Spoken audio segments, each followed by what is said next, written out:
I want to invite you to close your eyes, to find yourself inside your body, to allow the energy of this day and this work to fold inside of you, allowing the energy to move from the top of your head, down your spine, out to your fingertips, through your hips and thighs and calves and down to the earth below you, so that you find yourself between sun and earth, between sky and land, here in this present right now moment. Allow your focus to go to your heart to open widely to one another, to this experience, to whatever sacred learning is here for you.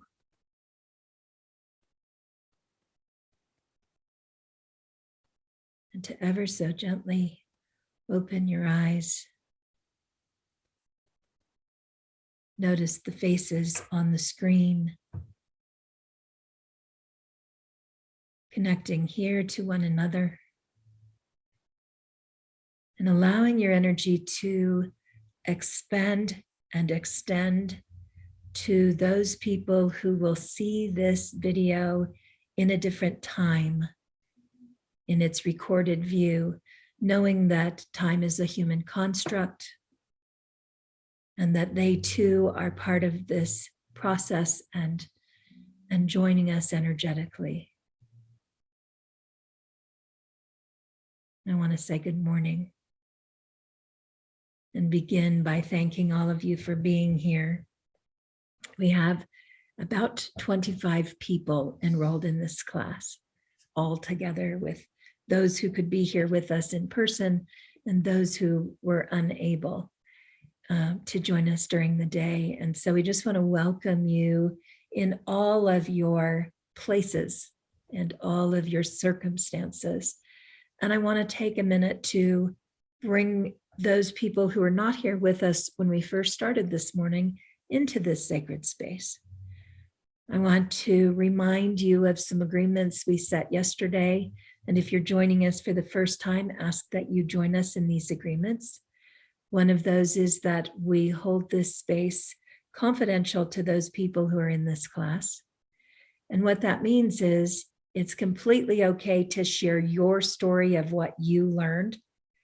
And I would ask that when someone else shares their story, that we allow that to be their story to tell and not ours. I would ask also that if you have to get up and move, which you should take care of your body during this experience, and we'll have plenty of breaks because the body is really important to this process. If you should need to move at another time, please just take your screen dark. That will help keep the distraction low.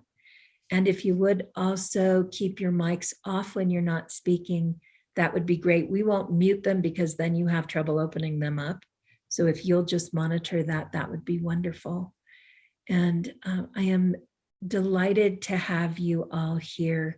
We have several teachers who will be here this afternoon and some who have joined us this morning. And in a few minutes, we'll introduce people. But I want to catch, if you're coming into this on the recording or you've come in later in the morning, we started this morning with a family loss, Mark and I, and a cousin who died of COVID this morning. So we've had the last few minutes have been last maybe 30 minutes.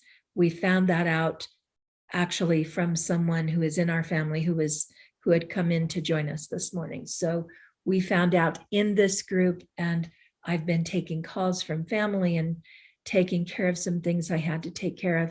So I share that so that you can kind of step into what the mood is as we start and understand what we've been doing. And so there's been a little bit more check-in this morning than we might have done under other circumstances. and some things have come up in the check-in, and we're going to continue with that as part of our recording. But I wanted to kind of bring everybody up to speed, and also to, in particular, thank the people who are here this morning for being so understanding as we go through this particular set of circumstances. So thank you all so much for being patient as I've handled some things. Maven, I believe that you were going to talk before we decided we should kind of step into space. I have not introduced you. I don't think that Mark has introduced you. So I'm just going to say this to you about Maven. Maven has been a dear, sweet heart sister of mine for more years than I can even, I'd have to really sit and think, but it's going to be in the somewhere between 25 and 30 years. No, it's going to be more than that. It's going to be 30 to 35 years that we've known each other, Maven. It's going to be a long time. I think you think it's more than it is because it feels like it feels like forever, doesn't it? Like we met in 98.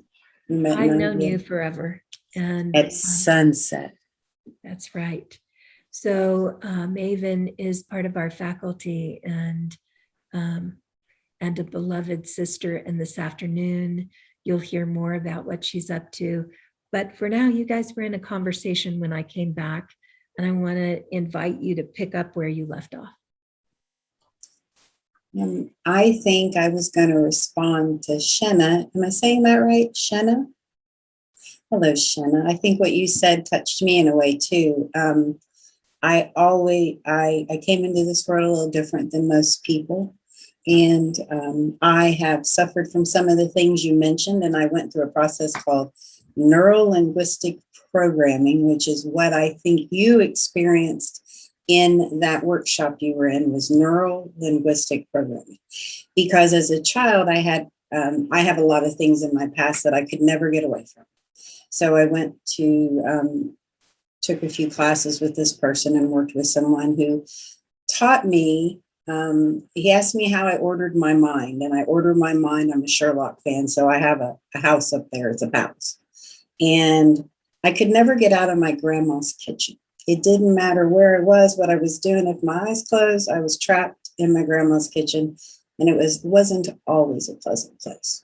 So he taught me how to walk out of the room and shut the door and go on about my merry way.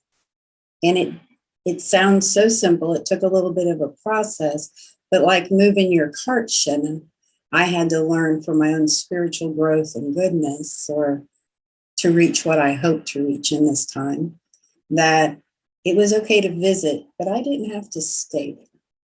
And I think that that's what's important about today for me. I just want to catch y'all up that I have two complete different visions out of two completely different eyes at the moment. So I've been having to kind of come to terms with why is that happening right now in the middle of all these things going on. I've had eye surgery and I'm waiting on another one, but I had some difficulties in it.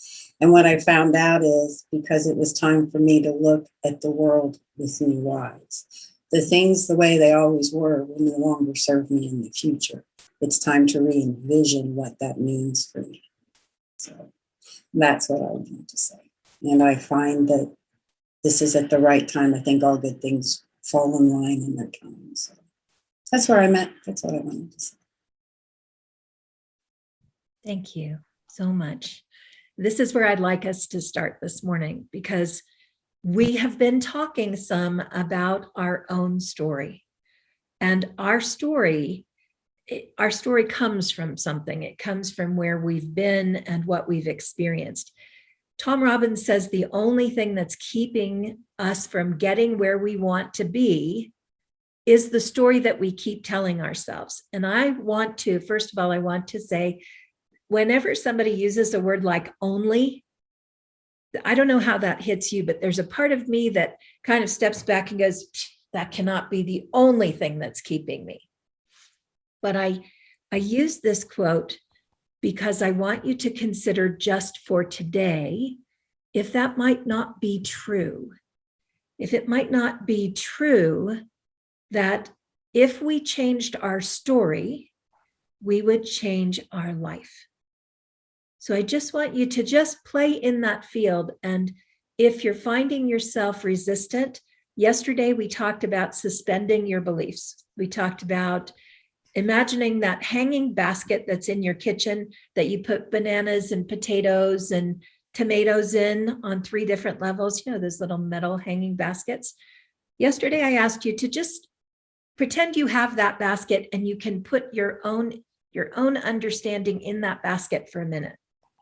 You'll be able to take it back at any time. But for the moment, I just invite you to consider this quote as a what if in your life. What if the only thing keeping you from getting where you want to be is the story that you're telling yourself?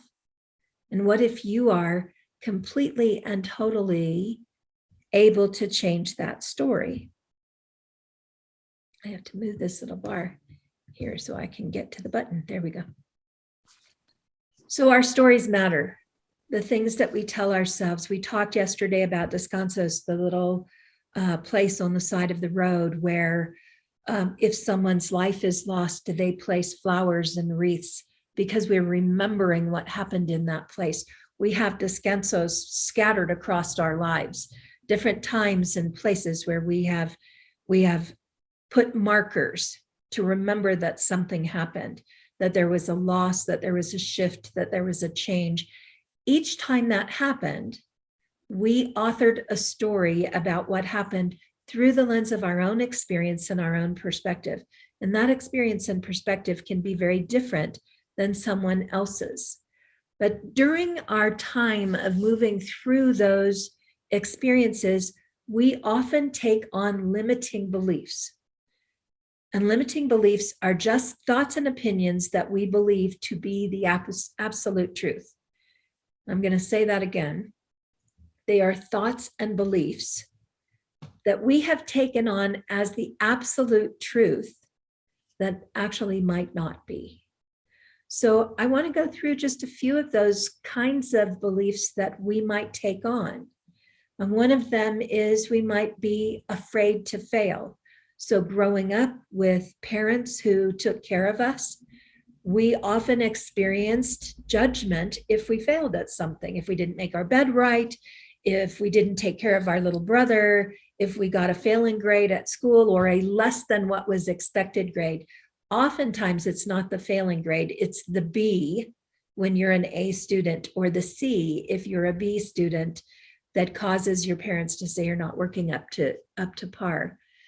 There are lots of reasons that being a parent, raising 4 kids, there are lots of ways that we talk to our kids trying to encourage them to do more and instill in them, unfortunately, a fear that they're going to fail rather than encouraging them to know that they'll do fine. That comes out of love, oftentimes, not all the time.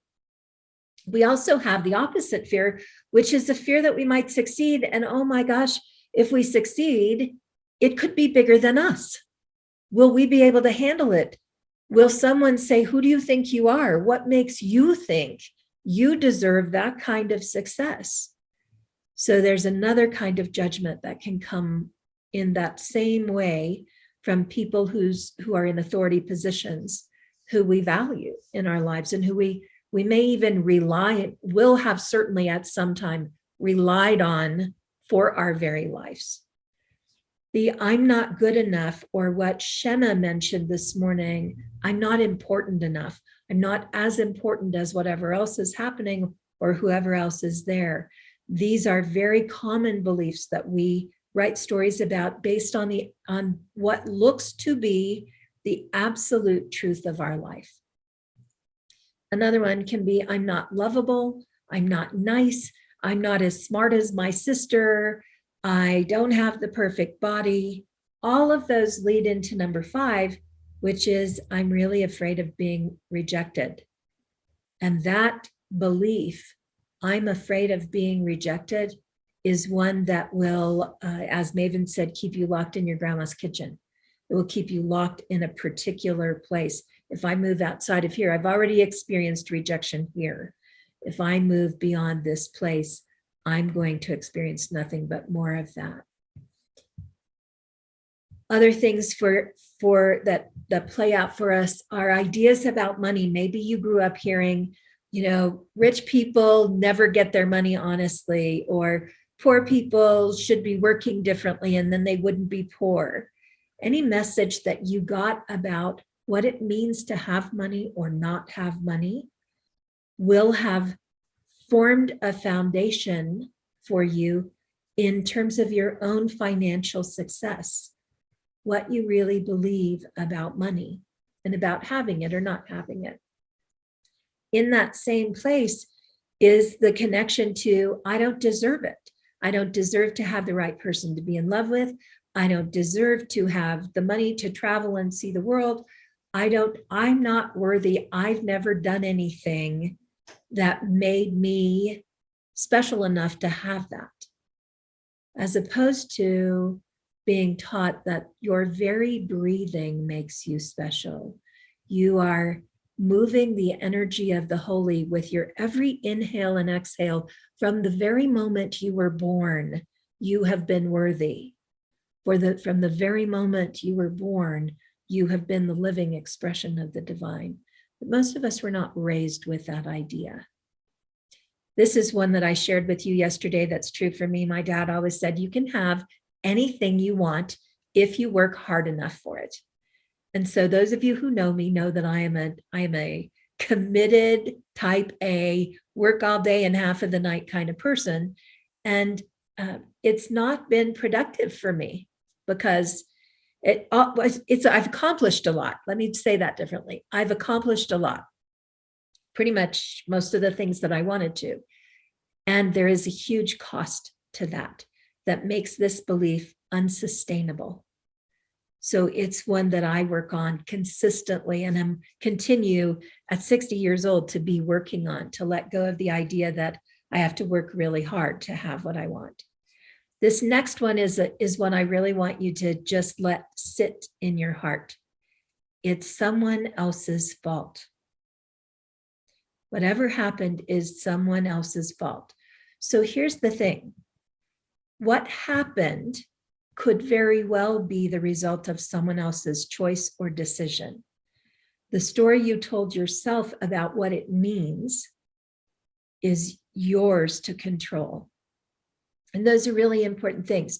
You can continue to talk about the person or people who are responsible for what you experienced, or you can move into what you learned from that experience, the strengths that you gained, and who you are able to be as a result of that experience. And this last one, I think, is a really important one. And there are, of course, probably dozens more we could bring up, but these are the most often mentioned. The last one is, the world is too broken for me to fix it. There is too much wrong, and I'm just little old me. Someone said yesterday, and I'm just a human.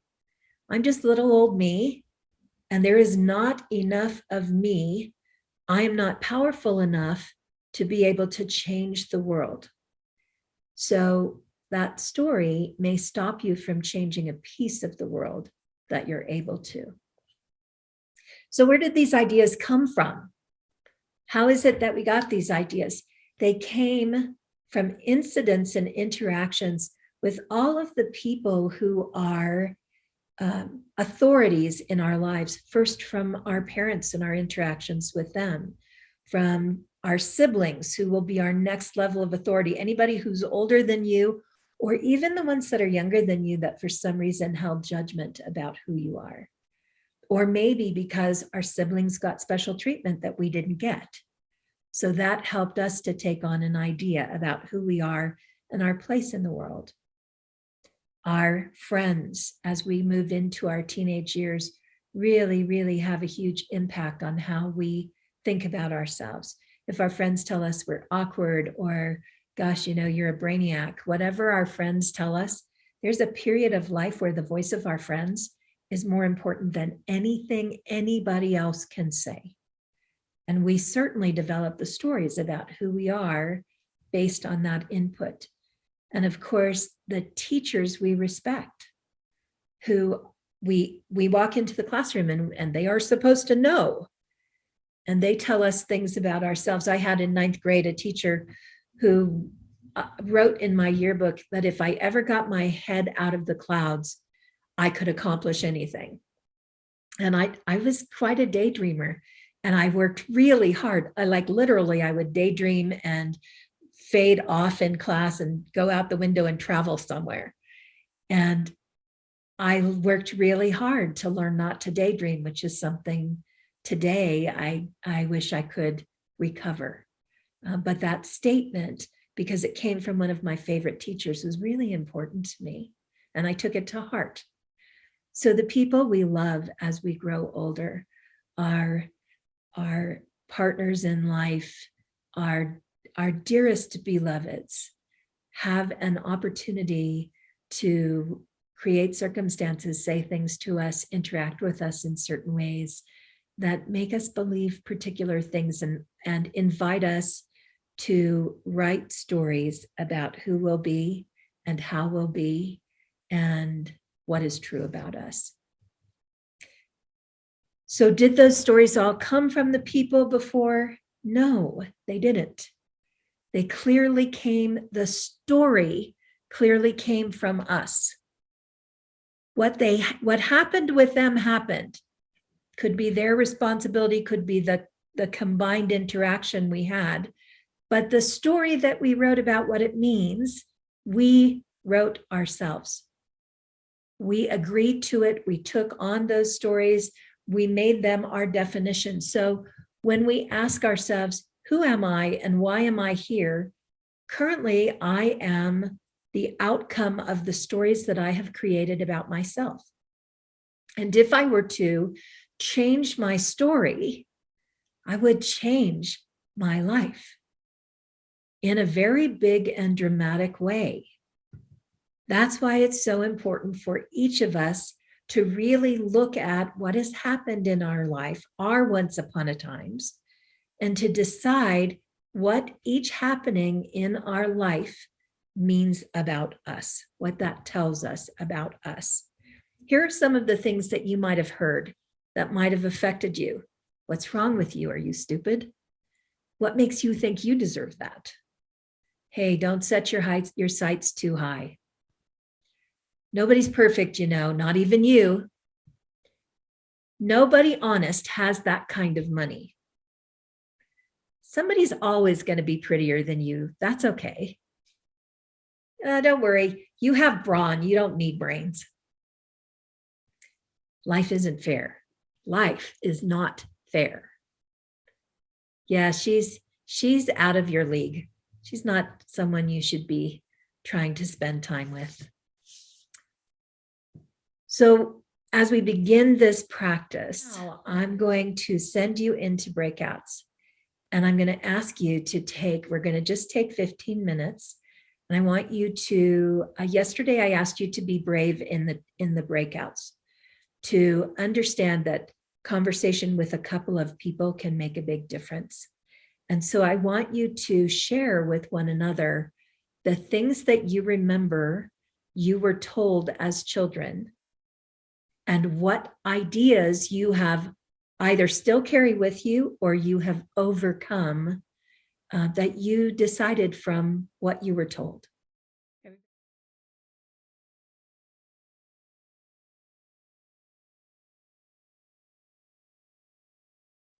Welcome, welcome. Shenna is going to share really quickly because she has to leave, and then we're going to take a little break. Go ahead, Shenna. I just thanked Mark and Bonnie both for some of the sharing because it gave me inspiration, and I also got some more insight as to some of my stories and beliefs that I created from things. One thing I'll just share real quickly. When I was a little girl, and this was before what I was talking about before, I must have been all of 3 and 4 years old.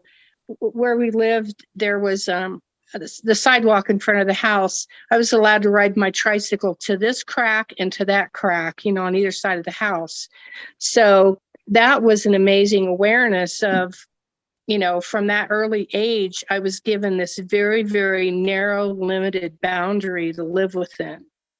And so subconsciously, I've created something about that and carried it forward because, and me, Ahriana, for the last couple of years, I'm like, when is it going to be spring? When do I get out of the cocoon? And then I'd have glimpses of spring and being out of the cocoon, and then boom, I'm back in it. So that was so powerful. It sounds so simple, but that's so powerful me to have had that, seeing that sidewalk and me riding on that tricycle. I'm not allowed to go any farther. It's not safe out there. So, that was a huge limiting belief that just came up for me. And anyway, and I just feel I'm just so honored to be a part of this. And I really hate that I can't be the personal part of it the rest of today, but I will be back for the whole thing tomorrow. And I'll be looking forward to the recording of what else I missed today. I love you all, and thanks everybody for sharing so powerfully from your soul. And I love you. Hey, Bonnie. Namaste. Shenna, before you go, if you have time this evening, call me and I'll jump on here and do this meditation for you. Oh, that would be so wonderful. That way, when you start tomorrow morning, you will have had the chance to do that. Okay? Thank you so much. All right. Have a wonderful day, everyone. Be blessed. Bye-bye. Love you, Shauna. Jen. Yeah. So how was that for you? Good? Yep. Good? Yeah. Bad?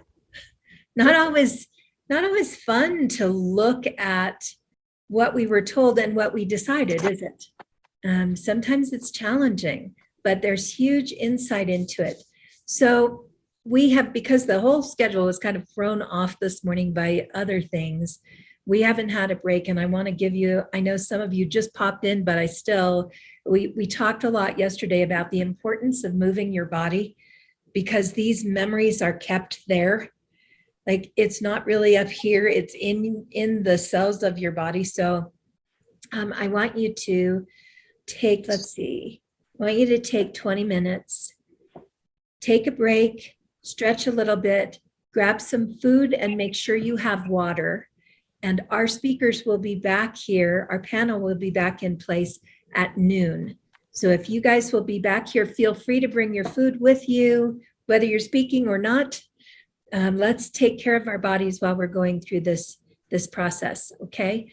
And if you have something that came up that was really big for you, take out your journal and write yourself 2 or 3 lines that just will help you remember what happened for you. And then this evening, you'll have plenty of time to journal out more about that.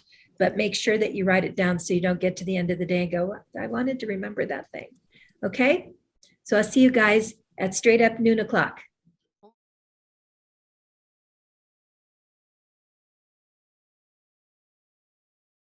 All right, we're gonna just kind of call ourselves back to this space.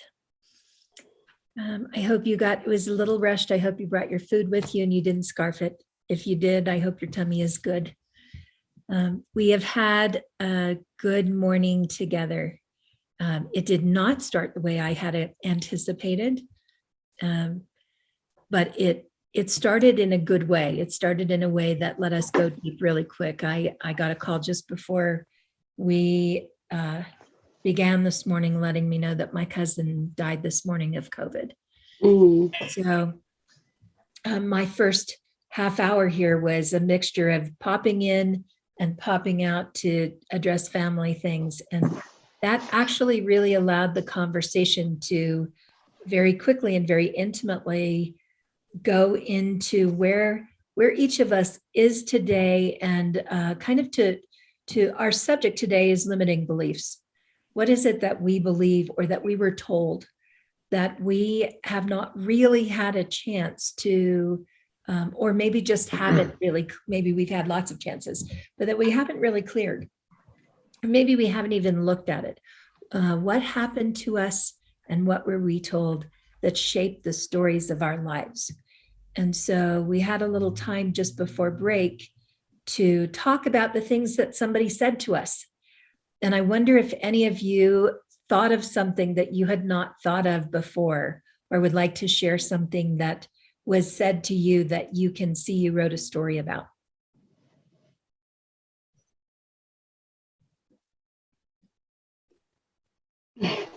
Bonnie? Oh, we can't hear you. Hi.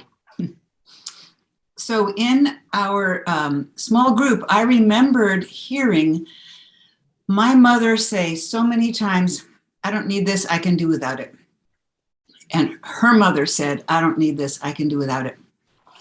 And my father said things similar, but they were more like addressed to me. You don't need it, you can do without it. We lived in a wealthy neighborhood and we were not wealthy. And so it was like a bit of a contrast. And so, you know, I always wanted more things that other kids have and could never have them and that sort of a thing. But I took that statement with me throughout my life, feeling that I really don't need anything. I can live, I can have friendships with no substance. I can have relationships with no love. I can have, you know, a job with no satisfaction in it. I don't need anything. I can do without it. My grandmother even who came from the Depression, had a what do you call it? The cross stitch thing hanging on her wall that said, use it up, wear it out, make it do or do without. And that was part of it. Just do with as little as I can. And I have decided as an adult that is a rather miserable way to live, feeling that I don't need anything. If I'm in a genuine emergency and have no food, I could then say, all right, I can do without food for a little while. But when there's no emergency, to feel that I really don't need any sort of satisfaction in any area of my life, that I can still survive without it and do just fine, as long as I make sure everybody else has their needs met, that's a very unsustainable way to live. Oh, that's huge. Yeah. Huge. Oh, yeah. Thank you for sharing that, Penny. So somebody said to me in the car, my mother's friend said to me, don't you know the difference, when I was singing in such delight, don't you know the difference between sharps and flats? And what I heard was, you sing lousy. And so I made a conscious decision from that moment, and I was probably 15, 16 when that happened, in the choir at my high school. And I stopped singing. No sound. I sang at home, but no sound ever came out when I was in, the chorus, or if I was singing in church. Not a sound came out, but you could tell that I was singing and not a sound came out. What I realized actually pretty recently is that one statement not just took my singing voice, it really took my voice. I kept everything like inside. So it's bursting forth now. But that's huge limiting belief that I let run my life for until I met actually Julie, who gave me the invitation and the confidence to start singing again. But now I got to get the other voice out. So. That's amazing, isn't it? Tiffany? So Laura and Andrew were brilliant in holding space for me, as I just had a rather profound realization. It wasn't necessarily what someone said to me as a child. It was for me more about a consistent show and through action. And so yesterday, Ahriana, when you were talking about the 5-year-old us and the promises that we made to ourselves, my 5-year-old me promised myself to ensure that my mom didn't get hurt. I grew up in a fairly violent home. My parents are addicts. And so that was my promise throughout my life to myself, is to do everything that I can to protect my parents, my mom in particular. But no matter how many times she stepped back into the addiction or the internal or external abuse, my resources became less and less, my abilities. So I just, thanks to you, was able to realize how I'm constant, and I use this analogy with Andrew and Laura. It's like I'm constantly pouring water from the pitcher, and like sitting excitedly and with true compassion, waiting for the flower to blossom and bloom with all of their might, because I've been so diligent in watering it and tending it, and it never bloomed. And so now I'm in this brilliant phase in my life, and Andrew called it this very sophisticated term, where my soul is like, no, we're just going to remove everything from your life because it's time for you to step into your purpose path. And I'm feeling myself wanting to retreat more and more from my daughters and my husband and friends, because I can't pour for them anymore. They have to blossom on their own so I can tend to my own garden, if you will. But it's making me mean and disconnected, because it's either one or the other in my life. So that's something beautiful that I'm getting to address and witness. But for my professional life, which is my soul, there's this hesitation to even fill up the pitcher to water. Because man, if this doesn't pan out, I just don't know if I could sustain anymore. So this has been so beautiful. So thank you for helping me see this for myself so I may begin intentionally healing here. So thank you. That's it. I'm good. Tiffany, thank you so much for your heart share. We've been talking, if you just joined us, we've been talking about, we had a breakout just before we had lunch.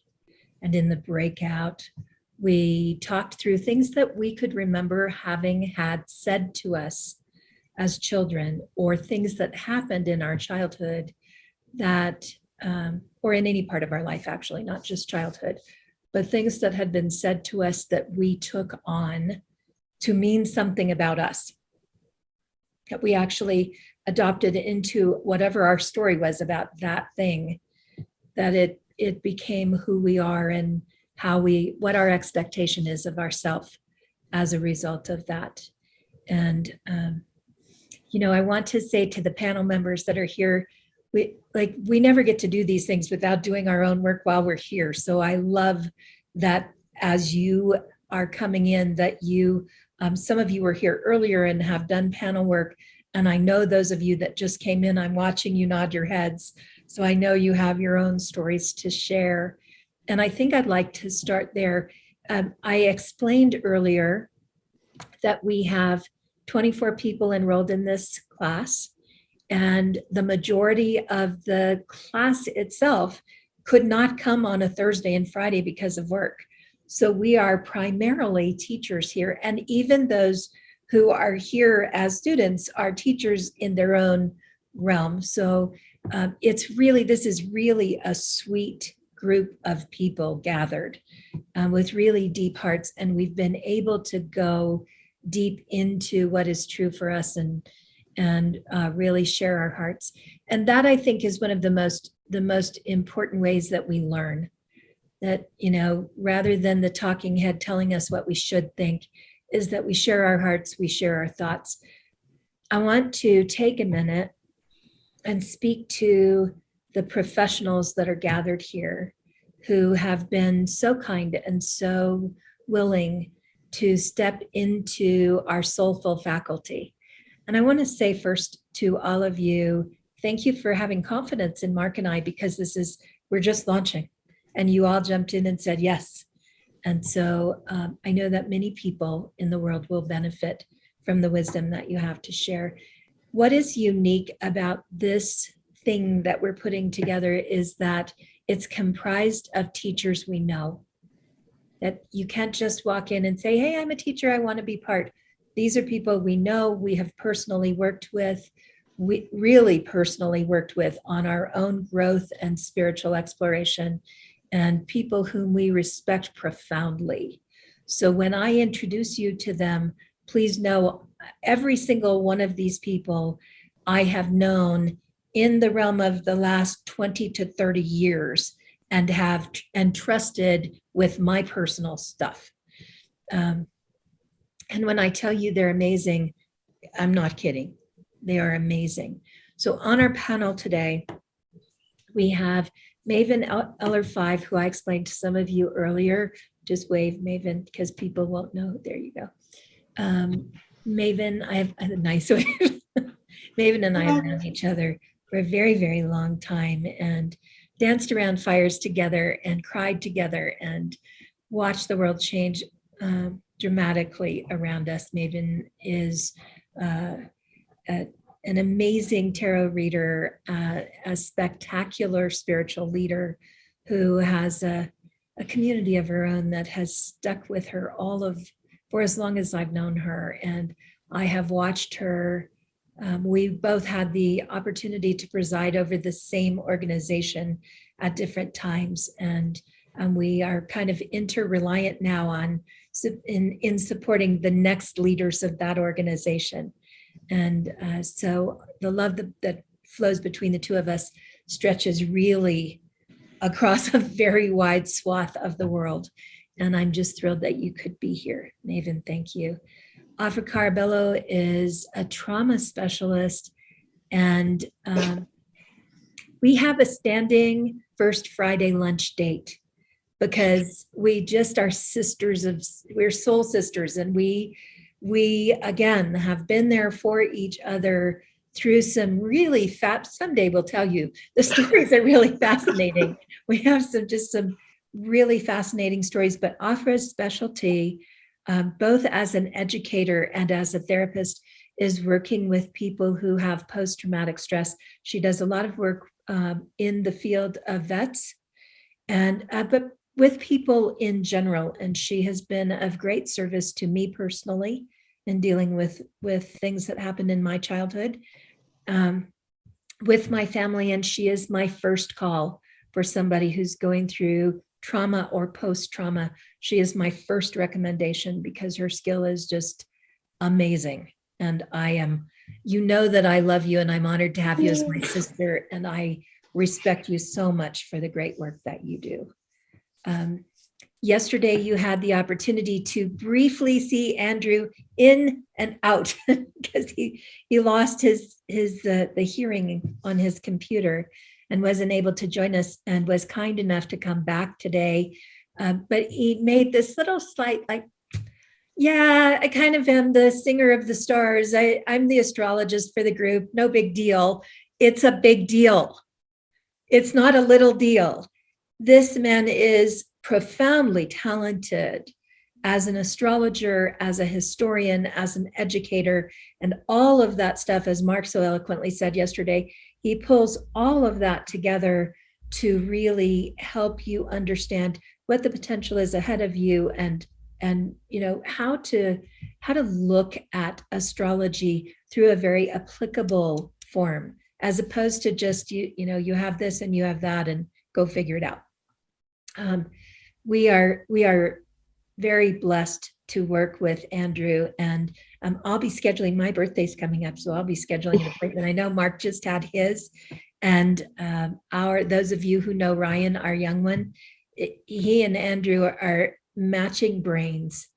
They're just, I believe that these two will, as Ryan grows older, he's a junior in college now, I believe that they will stay connected because he definitely looks at you as a mentor.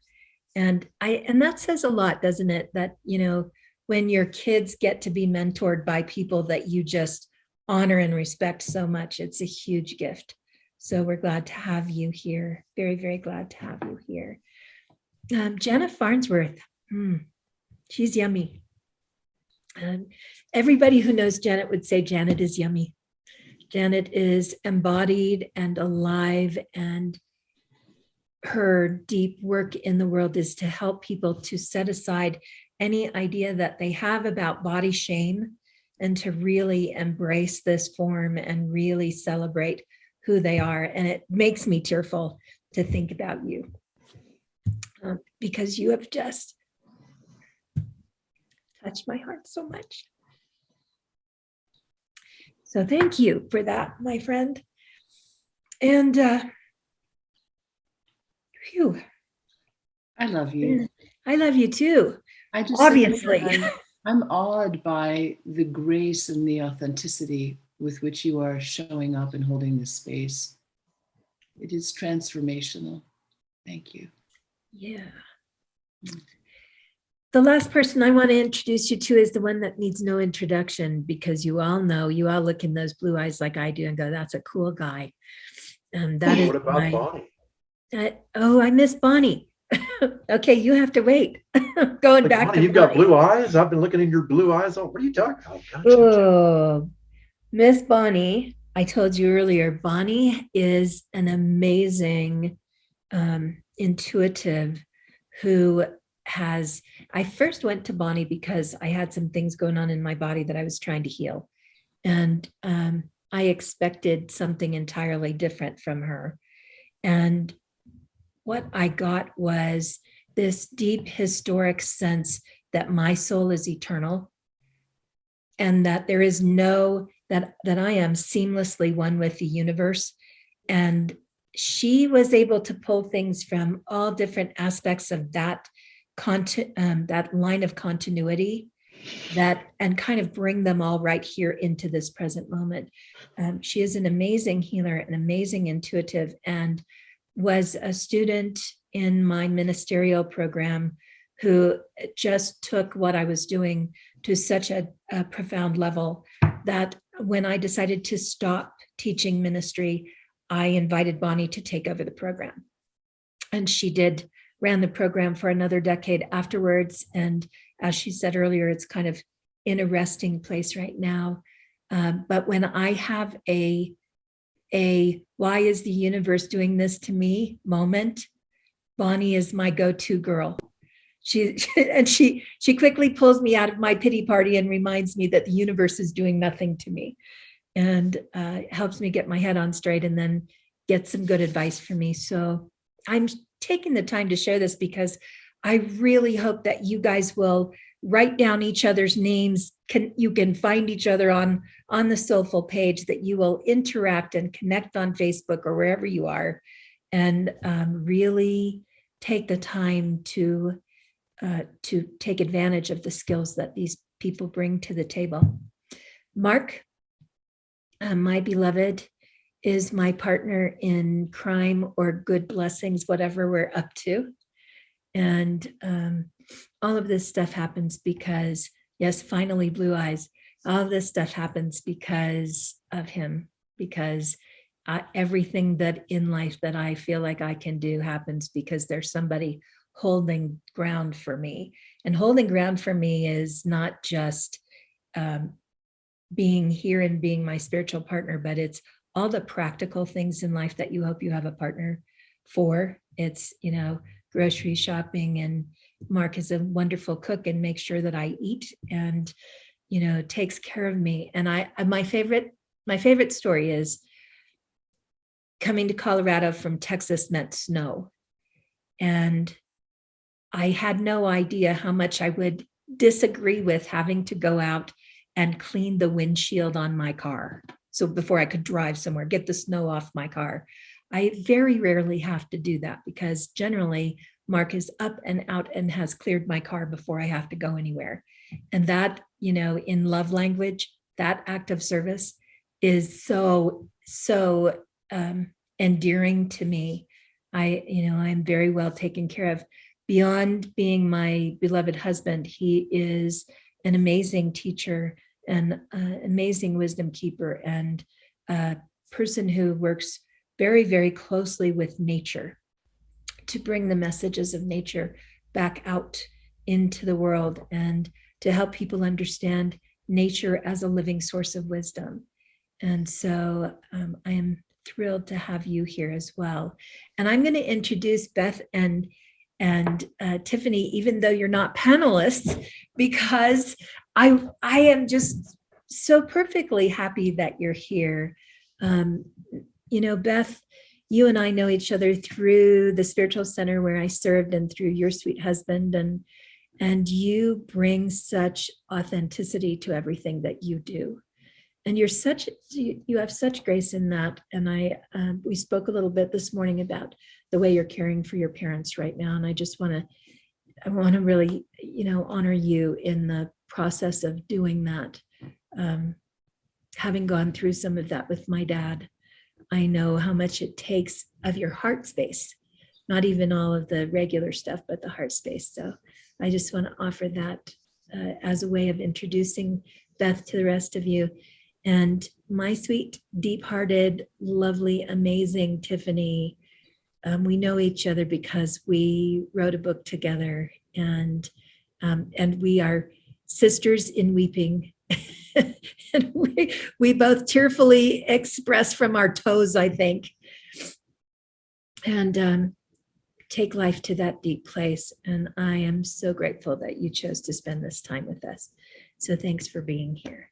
So now everybody who's on the screen knows. Penny. Did I miss you too, Penny? Okay, Penny. So this is the message, right? This is the thing we were talking about this morning. How to make someone feel unimportant. I'm so sorry, sweetheart.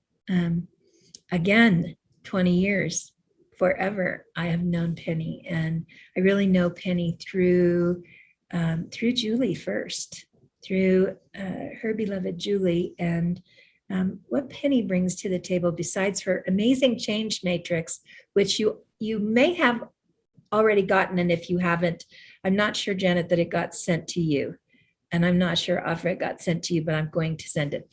She is the change matrix queen. She has a pattern, a system for making change that is so simple and so powerful and so amazing. And beyond that, she has a way of talking to the child heart, of helping us to play and remember how easy it was to play. And she is, what'd you say, version 7.4? Version 7.4 right now. And this woman can do splits and pirouettes and all kinds of amazing things that I just watch you and I'm just amazed at what you do. So thank you also, Penny, for being here. So this is not a anybody anywhere group. This is a group of really amazing people, and I want to invite you to just take a moment and through the ethers to stretch back out to those people who are joining us online in recorded time, remembering that time is just our way of measuring how things move. But in reality, we are always 100% connected to one another. So I just invite you to stretch yourself out, to find those people, and to also understand that those people who are joining us are this caliber of people. That this is who we are. This is the community we're building, and this is the skill and beauty that we bring together. So thank you all for being here so much.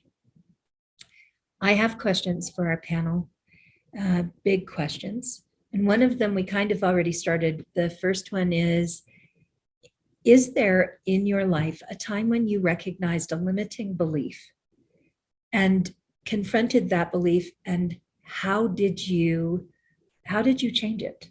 What tools, techniques, what did you use to change, or are you still changing a limiting belief that has impacted your life? And if you have an answer, I'm just going to ask you to just wave and we'll go to you first.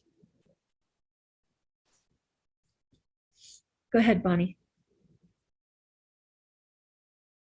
We can't hear you. I have identified 3 or 4 of these streams since we've been working, but the interesting one that I've notice today is regarding my appearance, my looks. And that was overcome. When I was a child, my father was Greek with some African heritage, and my mother is Scottish and English. So all of my siblings are blonde and pale skinned except me. And when I was young, you can't really tell my gray hair and everything, but I had dark hair, dark skin, a very broad nose. And my siblings loved to make fun of me, loved to make fun of how I looked. And especially if I cried, they would say my nose turned green. And that's just what they would tell me, you know, and so I learned to be so acutely aware of my experience, of my appearance, and any expression of emotions. It was all, you know, ugly, you know, that sort of a thing. There was never any. It was always just a comparison to them. Darker than them, you know, that, you know, I just looked different. I looked very different. I looked very African when I was young. Don't anymore, I don't think. But so, and when I grew up, I just always felt that I was so ugly, and especially if I showed any emotions, my nose would turn green, you know, obviously, because my siblings told me it would. And so I would just hold myself in like this. And if anybody ever gave me a compliment, every now and then I would hear someone give me a compliment and they sounded sincere, but I knew that they were mocking me because it was evident that I was so very ugly. And so I just, any compliment on my appearance meant someone was making fun of me, ridiculing me. And so it just hurt.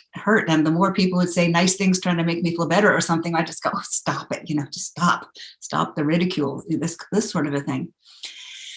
And it was very interesting when I finally realized what this mechanism was, what was going on. I just began to,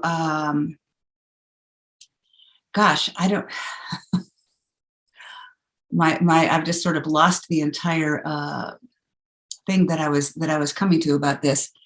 When I finally realized that it was a reaction, then I started making myself stop. If somebody ever made a compliment to me, I would stop and make myself absorb it, which was very hard. It was excruciatingly painful because I felt like I was absorbing insults. But I would just stop and absorb the compliment, and I would hear it and stop and hear it and stop and hear it. And I would sort of breathe out. I made this process of exhaling these feelings of my siblings' voices, but you're so ugly and things like that. And they never said I was ugly. They would just compare me to my hair and my skin to them. And so finally, I just breathed out what was not useful and breathed in what someone was saying. And it took a long time, but it was slow. It was incremental, step by step, that I would let go of what wasn't true, what I recognized as not true, and absorb what was coming in until I began to see that I actually began to like what I would see in the mirror myself. And I would say, I like how this looks. I like how this looks. I've got this combination of looks. I'm a really unusual looking person, and I like it. And I can stay up in the sun more than they can, and all this kind of a thing. And I just began to really appreciate until it got to the point where I started deciding to wear nice clothes for the first time in my life. I would actually buy nice clothes that fit me really well. And I started playing around a little bit with a little bit of makeup. And that's basically as far as that story needs to go. But it was an incremental acceptance and release, which was very painful at first, but gradually became my new identity. And that piece about incremental, those of you that were here yesterday heard Heather talk about her incremental change as well. Mark and I talked a lot about that last night again, about the fact that these things, they sometimes take us a little time. Sometimes we move slowly through them. Maven? I unmuted, thank you. Um, I would like to address that when I was a child, and I think a lot of us have received things like this, I was always told that I asked too many questions, that I wanted to know too much, and that because I had this great thirst and zeal for, reading and all these different things, that it somehow meant I wasn't grateful for what I had.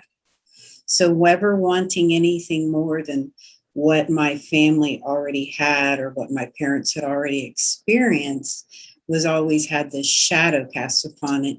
And it did not quell me. It did not stop me from seeking, but it certainly taught me to seek when I felt safe to do so. And so over my life, I have had to, I have let opportunities go by because of this, that were my own lessons to learn, that is I'm perpetuating that. But what I had to slowly start doing was finding my strength to ask questions when they seemed the most important, when all I wanted to do was stop.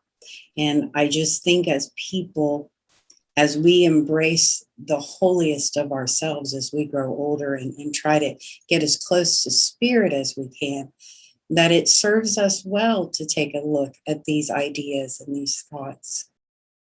Just learning to ask my question and to speak my truths has been such an interesting part of my journey. I'm pretty fearful talking in front of groups and things, but to ask sincere things, sometimes I still find myself, the word I like to use is pinched back a little bit. And I'm learning through what you fear the most will meet you halfway is what Pearl Jam taught us. And I believe that's true. So I don't let my fears live inside myself longer than I let my truths and my hopes and my visions. So. Nice. Thank you. Thank you so much. Who else? Janet.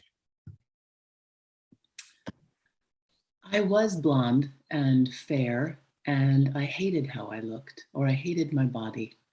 I was taught that my value was in my looks. And because the person teaching that to me was my father, whom I had actually a rather complicated relationship because he was also a very loving perpetrator, there was a lot of convoluted stuff in there, but somewhere at the core was the belief that my value was how I looked. And the world was kind of ready to reinforce that. I was anorexic and blonde and tall, and that's what you're supposed to be. And I look back and I actually have modeling photos, and I look and I see a person who was in self-loathing, very particularly about how I looked or what my body was. And when you asked about the thing that you were told, immediately what came up into my mind was when my father got mad at me because we went to the ballet and I didn't have pantyhose. This was the era in which we had pantyhose. Do people even have pantyhose anymore? That was the thing, right? And he was horrified. And to this day, I've had to talk myself off the ledge of not having smooth skin, those spider veins or the cellulite. That to me is like the horror, And the thing that has actually changed for me is the revelation that my body is not what it looks like.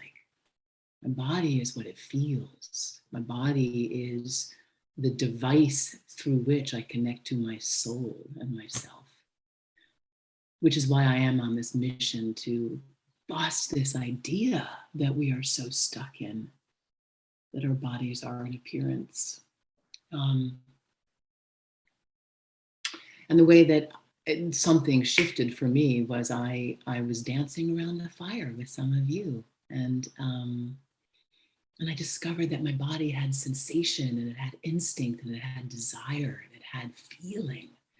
And that was the shift, to actually connect with the sensation in here, to know that it was filled with information about pleasure and pain and emotion.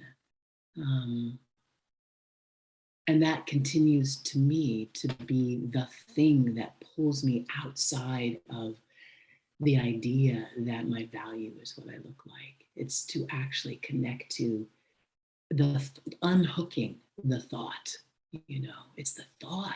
And even, Bonnie, I love what you said about breathing out. It's breathing out the idea, it's breathing out this mind story that we have, which my guess is what's probably true for most of us about these limiting beliefs. We have these thoughts, And to me, the remedy is always to connect to the truth of ourselves, which is also why, by the way, I'm in love with you, Ahriana, as a facilitator.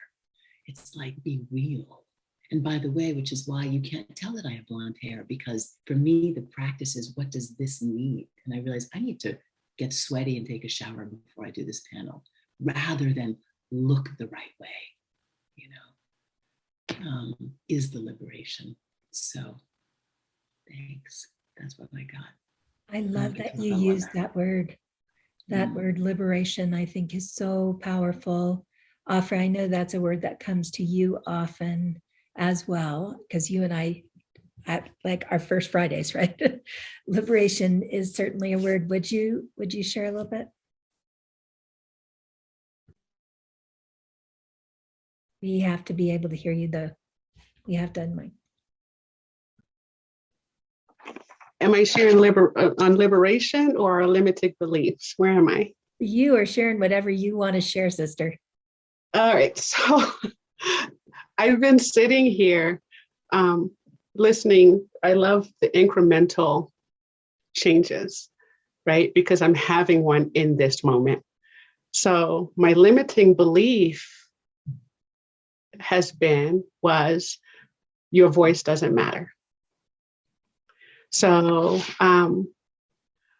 I was raised in a very strict conservative religious cult, commune, whatever the latest term is for it. And so as a girl, you have no voice. You belong to your father, and your father speaks to you, or your brothers speak for you, and then your husband speaks for you. So your voice doesn't matter as a girl, and then as a woman, as a wife. And I came to this country at 15 and learned that it doesn't matter that your voice doesn't matter because you're a girl. It doesn't matter because you're a girl of color. And so that became this new addition of being muted. And so when I was younger, the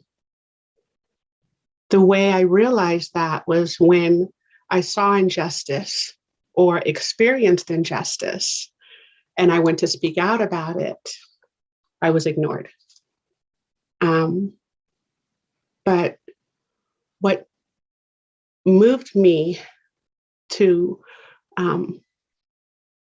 fight it or challenge it was my deep sense of justice for others and freedom for others. And so in answering the call to justice initially for others, eventually gave myself permission to start speaking on my own behalf and giving myself permission. And we talk about permission all the time. And so it went from your voice doesn't matter to they deserve to have a voice. So the advocacy piece for others came before the validation for myself. And as we talk about incremental change, it's an ongoing healing process, because as living beings, we're constantly growing and constantly expanding, because we're an extension of the universe, right? And the universe wants to expand and wants to grow and wants to radiate. And so personally, I've gotten better in giving myself permission to have a voice and speak that voice and expect to be heard. And And professionally, having that voice and expecting to be heard as an expression of the universe, not just on behalf of someone else. So the incremental change, I love that. And in my mind, I see a tree, right, with all the rings. And so each season, the tree has to stretch again and again and again. And so with every encounter, I'm being called again. And so in this space, I'm saying, okay, am I speaking as Ofra Caraballo? Am I speaking as a professor? Am I speaking as a panel member? Am I speaking as a woman of color? Am I speaking? And so the internal conversation is, which voice matters the most? She gets to speak. And I've been sitting here like doing my own internal conversation of everybody matters. Everybody gets a voice. Everybody speaks. And so from the trunk of the tree, all of the branches get to express that we matter, right? That I don't speak for every woman of color. That's not my place. I don't speak for every panelist. I don't speak for every therapist. I speak for Ofra Caraballo and all of the ways she expresses. And so it's not so much that I've healed it. It's an ongoing permission for each event, for each engagement that, yes, your voice matters. Speak your truth. So that's where I am with it. I love that. And I love the idea that I love what you're sharing about permission and the clarity that permission can only come from us. Nobody else can give us permission to be fully expressed. And I can see where that's where that ring has to expand every time, right? Oh yeah, permission again. Permission granted. Go ahead. Yeah, thank you, my friend. Andrew, tell us a little bit about what your thoughts are. About limitation, about breaking free of limitation? Yes. The universe has a tendency to call us to things that are ready to come into our life. That it's kind of like the Force from Star Wars. Sometimes we're pulling change towards us, and sometimes the universe is pushing change at us. I was a school teacher for 20 years. I worked in middle school classrooms here in the northeastern part of the US. And as a school teacher, it's common for you to have to keep upping your skills in various ways. So the first 3 or 4 years I was teaching reading and English, but then I had to get some additional certifications in order to teach first American history and then world history.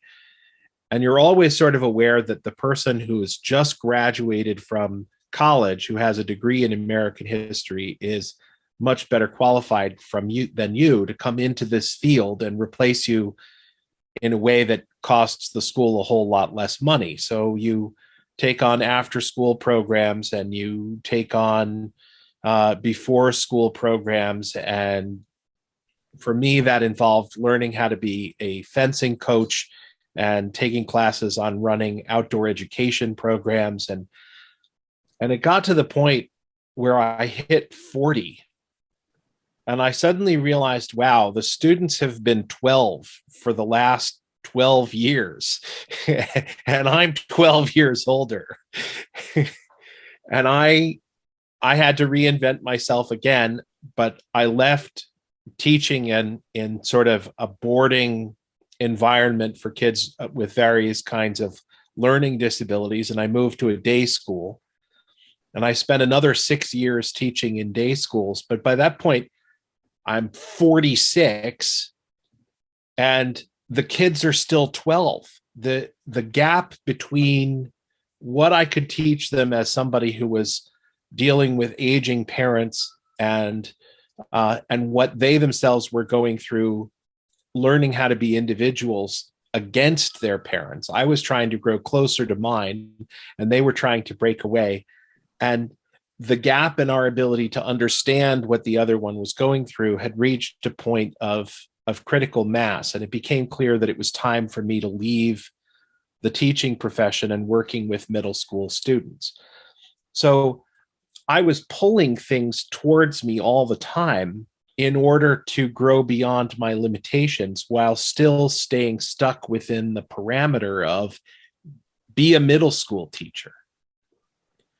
And it came to be the point where it became clear, okay, if I'm going to continue to be this thing called a teacher, I have to work with a different age group. I have to involve myself in a different kind of relationship with students. And that meant striking out on my own. It meant becoming an entrepreneur as opposed to a teacher. Instead of being somebody who was surrounded by the administration and the managerial role of a school and being part of a group of academics operating together and having a standard schedule, I had to take a leap into a different kind of environment and a different kind of life.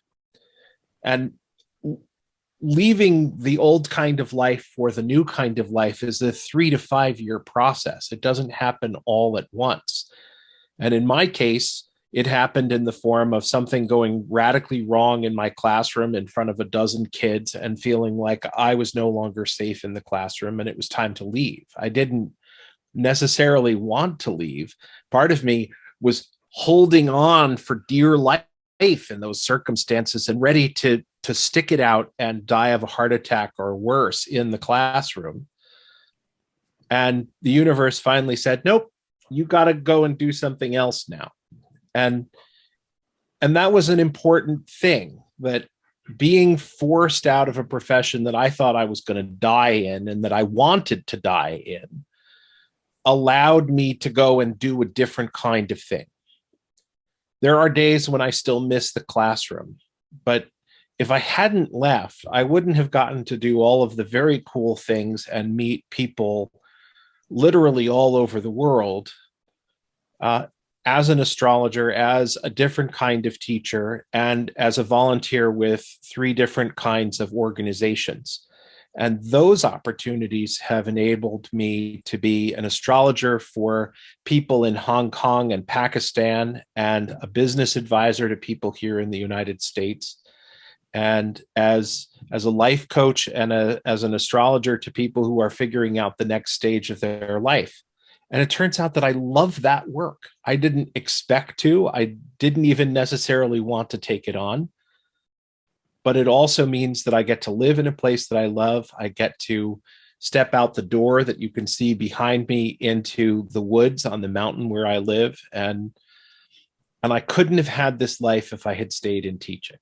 So we have to be aware of when the universe is giving us a gentle push out of the lives that we're in. And when it is actually kicking us out of the airplane at 30,000 feet and saying, I promise you're wearing a parachute, but now is the time for you to go. And I got a parachute, and I've landed in a new place, in part because the universe kicked me out a door. I think that's it. Awesome. Awesome. Mark? Same question about limitation and beliefs. Yeah, I'm gonna go ahead and pass maybe over to Maven, because I have an opportunity to speak quite a bit here the last couple of days, so I don't want to take that away from our panelists who may only be here for a day. Okay. And I'm going to jump into the next question because I think everyone has addressed the first. And the next question is, so these limiting beliefs, they formulate as an inner critic. There's an inner voice that is giving you a little bit of information about how you should be and what you should do and all of that. And I'd like to have you talk a little bit about how we deal with the inner critic. Like, where does that come from? What do we do with it? How do we communicate? And how do we calm the inner critic? And Afra, I'm going to ask you to start because this is really in your wheelhouse. Okay.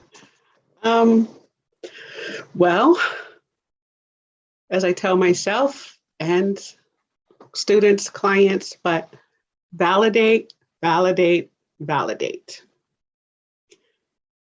The inner critics are trying to protect you. However misguided, they're trying to protect you.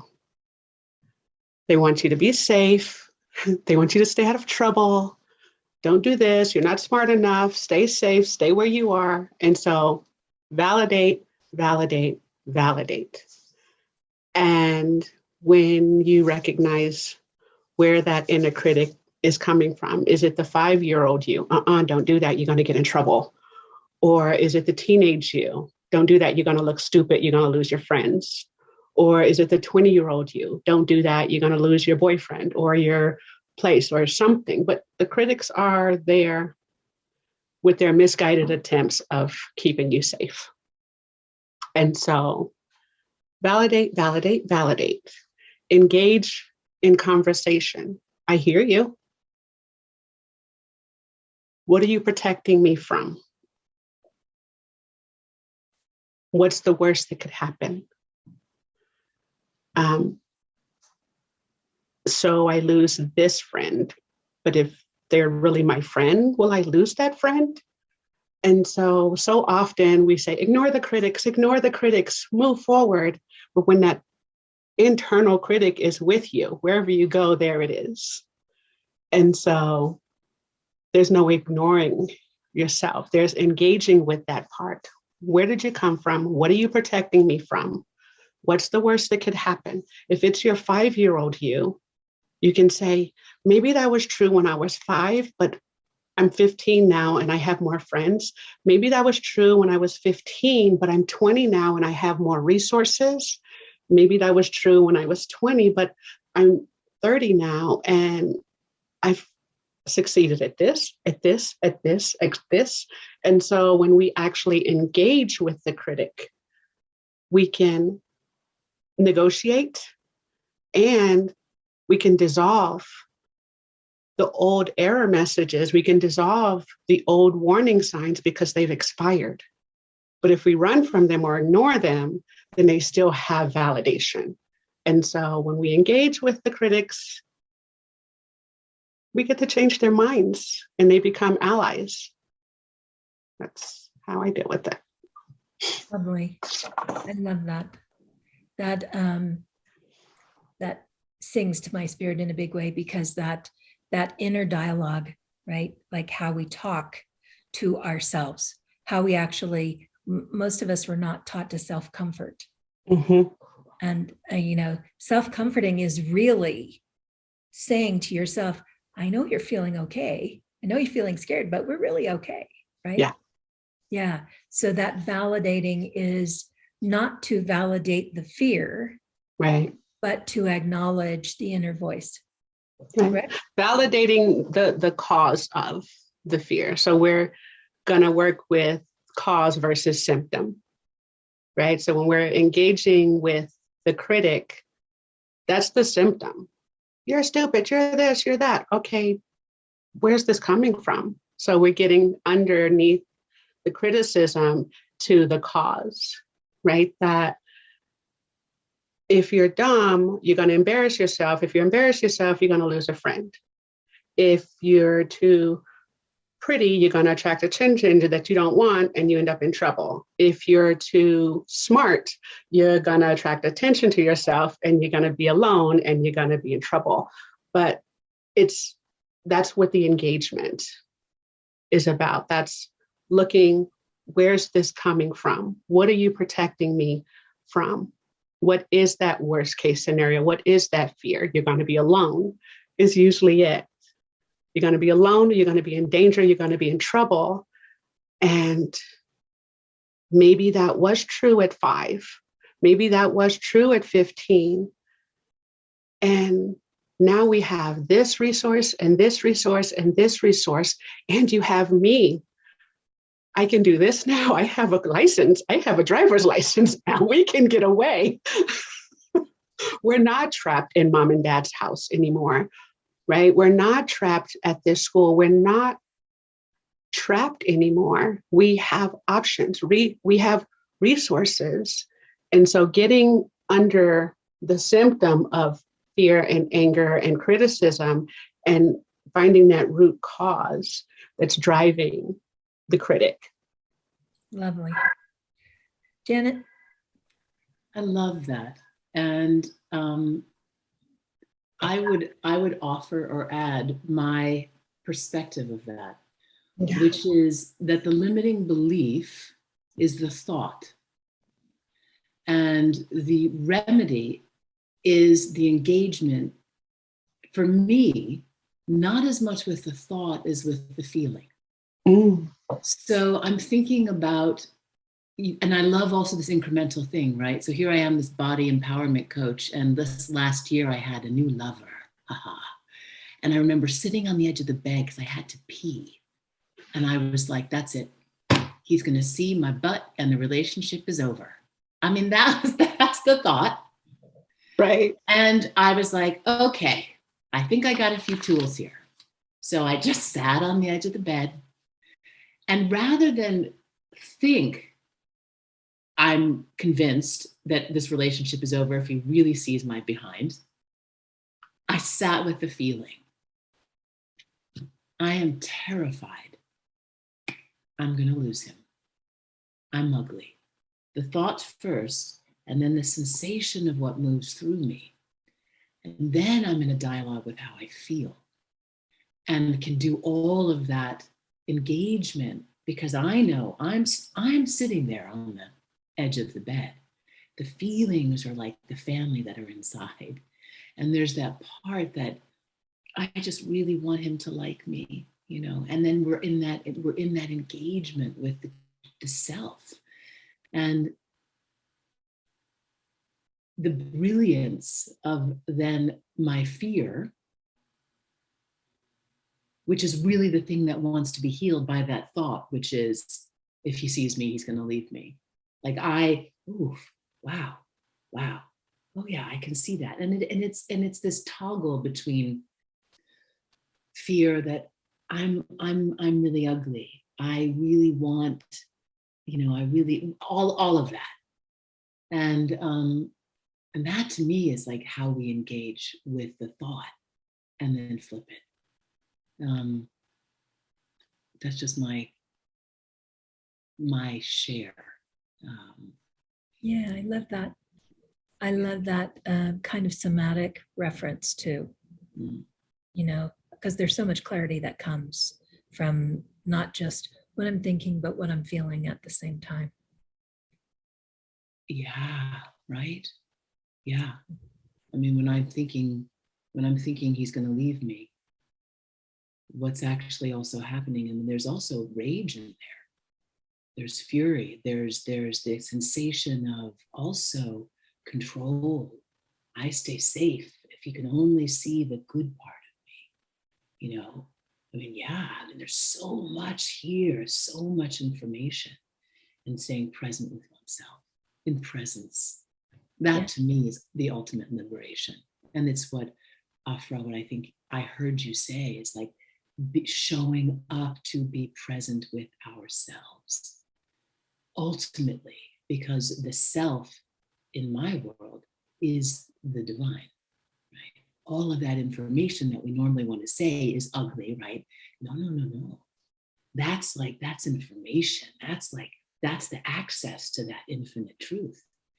Oof, this is my experience. And so I'm perfect. Everything about me that's working through me is perfectly designed. Ooh, wow. Okay. I got this thing going on. That's my access point. That's the portal, right? Into the total liberation. Like, whoa. I'm whole no matter what my butt looks like. It's like, right?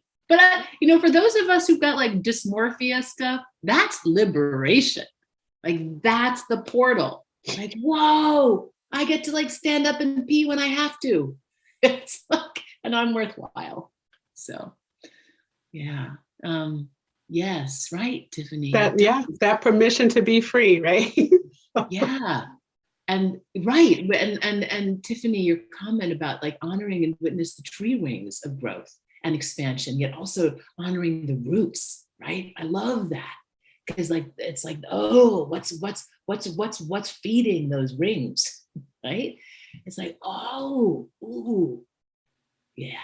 And that's exciting. So the limiting beliefs become opportunities. Right? I love that. So I want to ask if either of you have something you want to add, or if you're ready for me to go. You have something, Bonnie, you want to add to that? Go ahead. It's very brief. These beautiful women have just expressed such a profound truth in such a very clear way. I 100% agree with everything they said.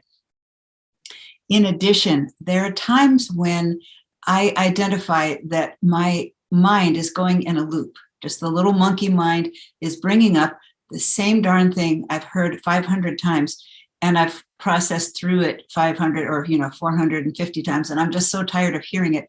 I find that humor will work. Like if I'm just in a pinch, I don't need to take the time. I just want to stop it. So I have named that part of my monkey mind, I have named it Franken-monkey. It's the Frankenstein. It's like a little monkey wearing a Frankenstein mask is my image. And humor really works for me. If I just need to stop it. And just one more time, I'm thinking about something about how nobody loves me or something like that. And I just go, oh my gosh, Franken-monkey. And I just picture a little monkey with a little mask dancing around, and it makes me laugh, and I just let go of it. Because usually the little monkey dancing around with the mask is saying like the same 5 things. You're no good, you're ugly, nobody really likes you, blah, blah, blah, something like that. And I'm so tired of hearing it, and I already know what's behind it. So sometimes a little humor can just take care of it. That image is going to stick with me forever.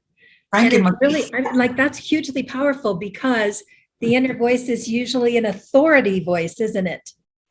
Like, this is the authority. It comes from our parents, our teachers, our best friends, our lovers, whoever it is, who said something that we decided means this about us. Yeah. And so it's this big, powerful voice that's coming at us. And the idea that we can reface that voice as something that, this image really will stay with me for the rest of my life. That's awesome. You can just shrug it off. Or just... I want to add one thing, because yes, authority is true. And what's really tricky is when it comes from a loving, gentle, caring grandmother, right? That if I change this, I'm betraying grandma who loved me so much, right? And so that one sneaks in. And so criticism was love, or love was criticism. And when we validate that that was grandma's truth from her time, from her point of view, and it's no longer my truth, and then you can also give yourself permission again to rewrite that narrative. And so it's not always a scary authority. Those can hold you in place as well, but the gentle bars can be even more difficult to recognize, or to stretch apart and get out of the cell, right? In this prison of these good intentions that, oh, sweetie, no. Shh. Good girls are quiet. Good girls are seen and not heard. And good girls do this. And it's like, yes, grandma, and you want to be a good girl, and you want to be a good wife, and because so when you've outgrown that reality, or you realize that, oh, this is just a padded cell, but a cell nonetheless. I want to be free. How do I do that without betraying my loving grandmother? How do I do that without betraying, these love intentions? And so that validation, again, that conversation of, I love grandma and her truth has expired. Women can vote now. Women can go to school now. Women have more choice than grandma did. So she was giving me her love and her truth from her time. I love her. And with love and honor, I release this. This is no longer my truth, right? So that can be kind of tricky when the critic isn't the enemy, right? The critic is never really the enemy. Rather, it's that authority trying to protect you or keep you in your place, or that loved one trying to protect you and pad your cell, but it's still a cell nonetheless. But so that's where that engagement comes in. So sometimes it's a gentle engagement, and sometimes it's, I hear you, and not my truth anymore. But so the negotiation with the self, it's so important that we're not dismissing any of the critics, that we engage with them. I see you, I hear you, and hey, monkey, I will get to you later, but right now I have to do this. Or, so you engage in a way that eventually dissolves the error message and incorporates that energy into your new truth, right? And that takes time and attention depending on the message and the source of the message. I love that. Can I add one thing? Because I think it may relate to where we're going. You can. Let me get to Maven, because she's been very patient, and I'll be right back to you, Janet. Maven?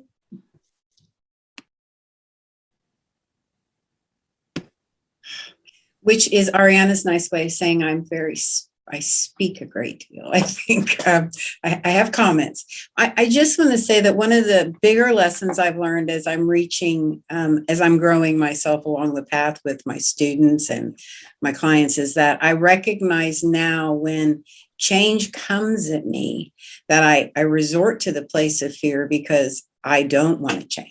All of us have, that all looks very scary, but I've learned to take that moment when the fear comes and to sit with it in such a way that I've kind of got to a place where my brain now tells me this could be a good time.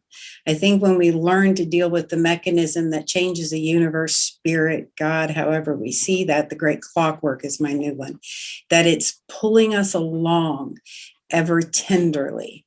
And that's one of the things I would like to share, that if we can sit in our fear, however that is, if it's limiting beliefs from the past or our own, it's certainly taking the chance is quite a journey. So that's why I try to share with people that we should do that. Thank you. Yeah, thank you, my friend Janet. I love this, and I'm having my own incremental growth as well, listening. And I think this may relate, Ahriana, to one of the questions you wanted to ask, because when I hear this idea that we can also have gentle or logical or reasonable impositions of these limiting beliefs.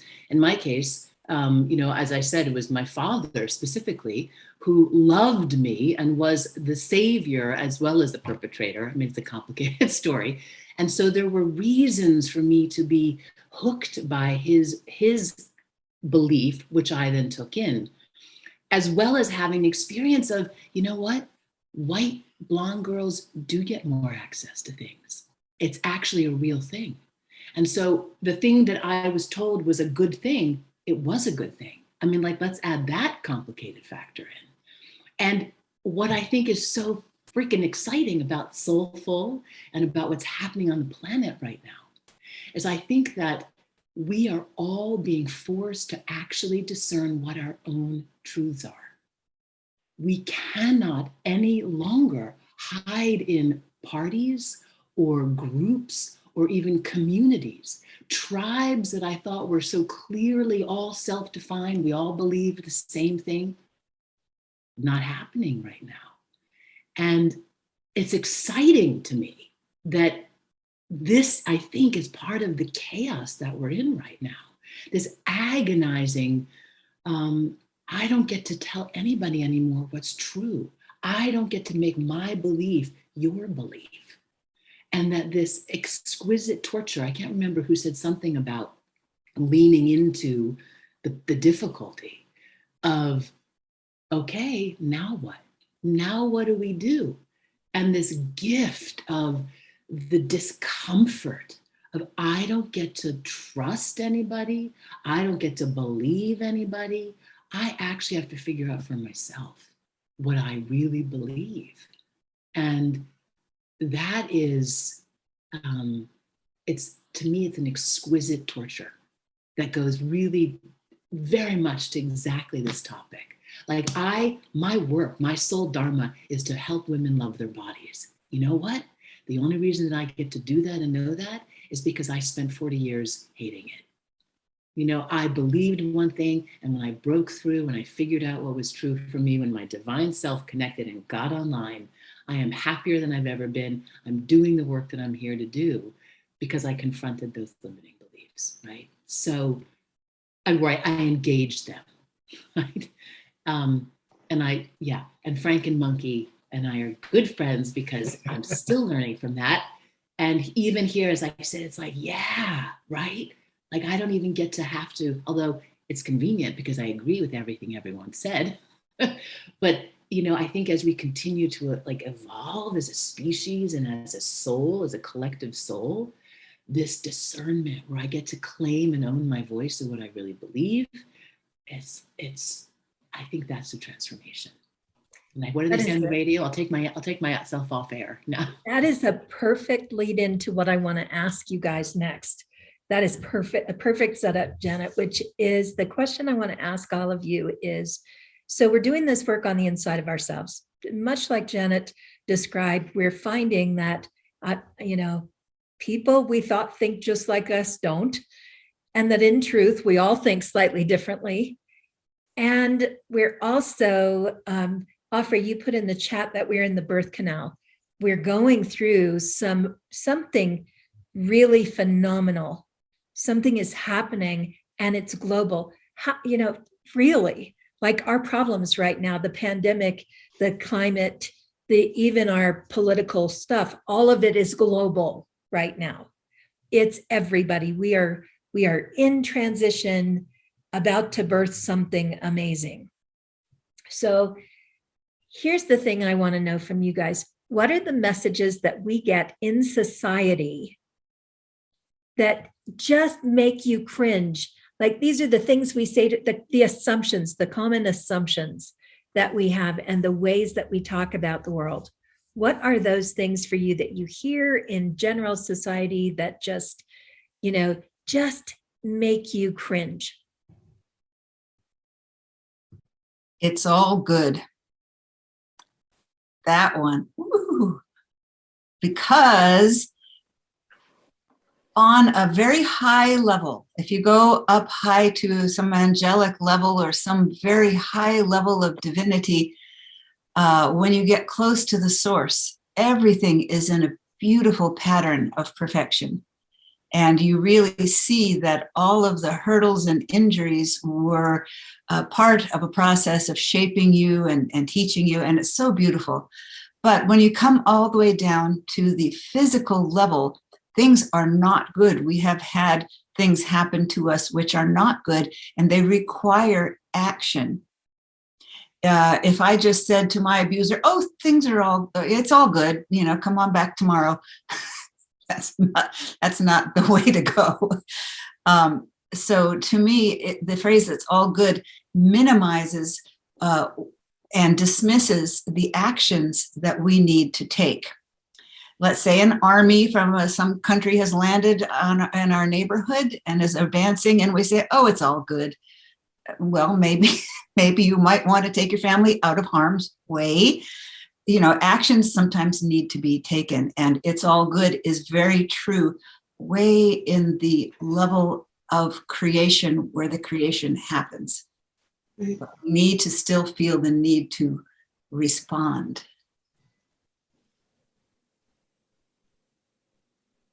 Beth, I see you and I see Andrew. I'm going to start with you, Beth. It is what it is. Right there. Yes. I hear that constantly, and you just sit there and go, what does that even mean? And that means, I guess, you can't do anything about it, or you won't do anything about it. Mm. And I don't like it. Thank you. Thank you. Andrew? Andrew? Here's the thing that distresses me the most, and that is the idea that in 10 years things will either be perfect or there will be an apocalypse and we don't have to think about it anymore. Apocalypse not. People have been trying to predict using the stars or using science or using the Bible to find the date on which the universe as we know it comes to an end and we no longer have to put up with any of this. It's not going to happen. There are something like 9,000 documented dates on which the universe was supposed to come to an end, and not one of them has been correct. None of the ones that are coming in the future that you may be aware of are happening either.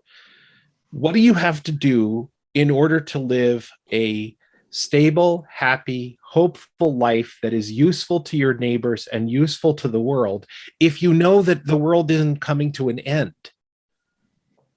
Apocalypse not. Let go of the idea that there's going to be a meteor strike or that the savior, whatever the savior looks like, is going to come down from the heavens, or the space brothers are going to arrive and make everything perfect. It's not happening. The people who have to make the world perfect are us. We're the ones who have to do that work. And the only way that we do it is by helping our neighbors and being engaged in the world, rather than thinking, oh, there's nothing I can do about climate change. Well, yes, there is. If all the ice caps melt, you still have to figure out how to take care of your family and your neighbors. And you have to be prepared for the changes that are coming. It's not perfection or complete ruin. It's gradual changes that you have to learn and adapt to. There's that incremental piece again, isn't there? Mark? So, Andrew, I just tell those white brotherhood space aliens to go back home then, that we don't want them anymore? Is that what you're saying? I'm joking. I'm just saying I've been in communication with them, and now I'm going to have to tell them to go back home because Andrew says he doesn't want the help here. No worries. What's interesting for me in this is that sense of hopelessness that gets sometimes intentionally, sometimes unintentionally put out there. So, meaning that, let's say, take climate change, for example, the science, if you just look at the science, it seems overwhelming, and that it leads us to the place of feeling like there's nothing that we can do as an individual here. And so the writing's on the wall. It's everything is out there, and the sense of hopelessness and certainly in its worst way, I guess, perpetrated upon our youth. And so you've got these children growing up feeling like, what's the purpose of life? I won't even live long enough because the world won't be here because we're going to melt all the ice caps. And you people who can make a difference and choose to do something different are sacrificing our future for your personal gain right here. And so there's a sense of hopelessness, and even that we as humans are the dirge on the earth. And so it's like, well, we shouldn't even be humans on the earth. We're just the virus it takes and doesn't give. And so within there is really the importance of establishing and creating and showing hope. Yes, we've got this science that shows what's happening in the climactic lens. And here's all these things that people are doing to change. Here are people who are making a difference. Here's a group that's making a difference here. Here's an opportunity here. And to inoculate our youth with this idea that, this is happening, but what a great opportunity. Because what other option you have? Either you surrender and do nothing, or as Andrew's saying, you realize that we're here and there's a great opportunity for us to come together and make a difference and to find that hope and purpose and cause and recognize that others are already doing it, that it's not and you can become part of that contributing effort there. And that for me is powerful, right? That really transitions a place of hopelessness into a place of possibility. And not only possibility, but even excitement if we do it in the right way, that we can showcase what some other folks are doing and going, this could be you. You could be the one that helps contribute to that. And now, as a youth, I'm inspired going, that could be me. I can see myself being part of this. I might be the solution to this aspect over here. And that then creates inertia and creates possibility and creates a different future and reality for all of us. And that is what excites me from taking from hopelessness to pure possibility and potentiality. And with that, I am complete. Thank you. I often think, what is the thing that gets under my skin more than anything else? And it's the comment that people make without thinking, that is, I can't do that. I can't do that.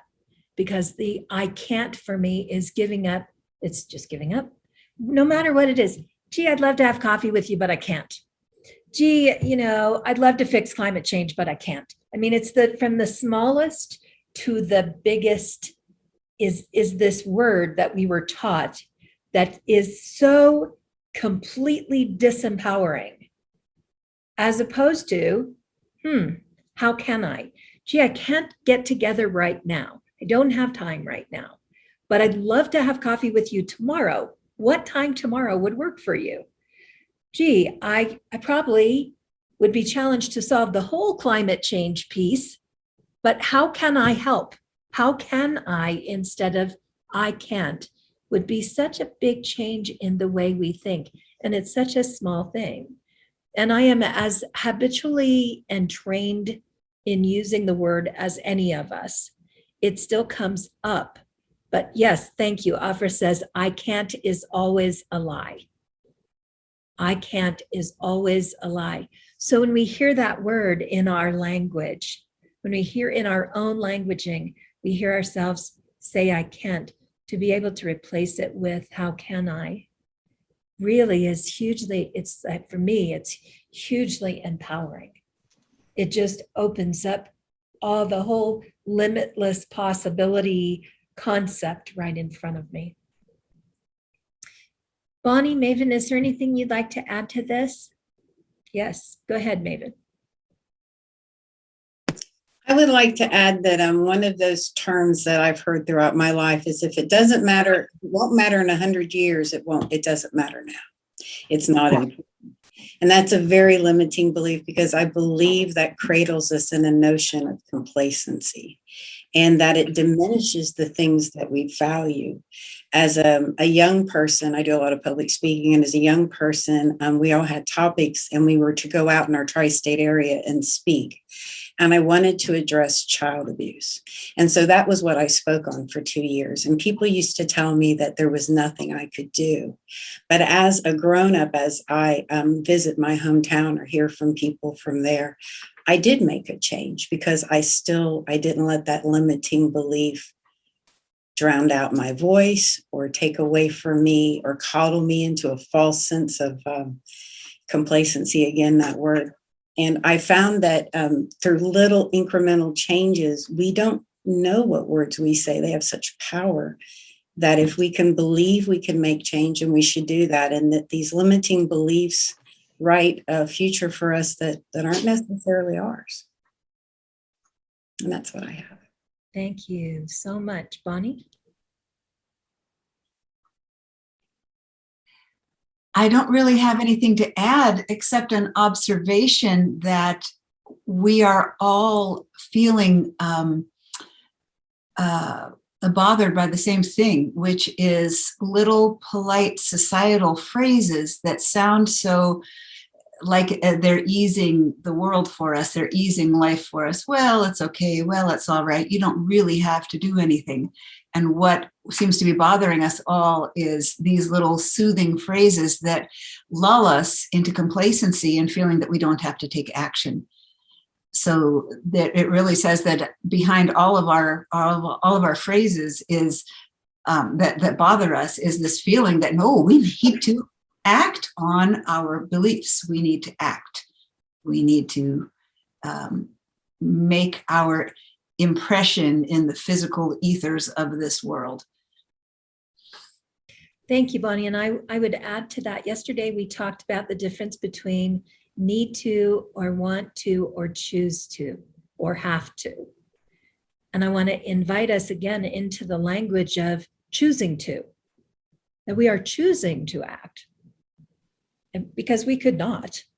It's a possible, it's one of the many things floating in the realm of possibility is not going to do that.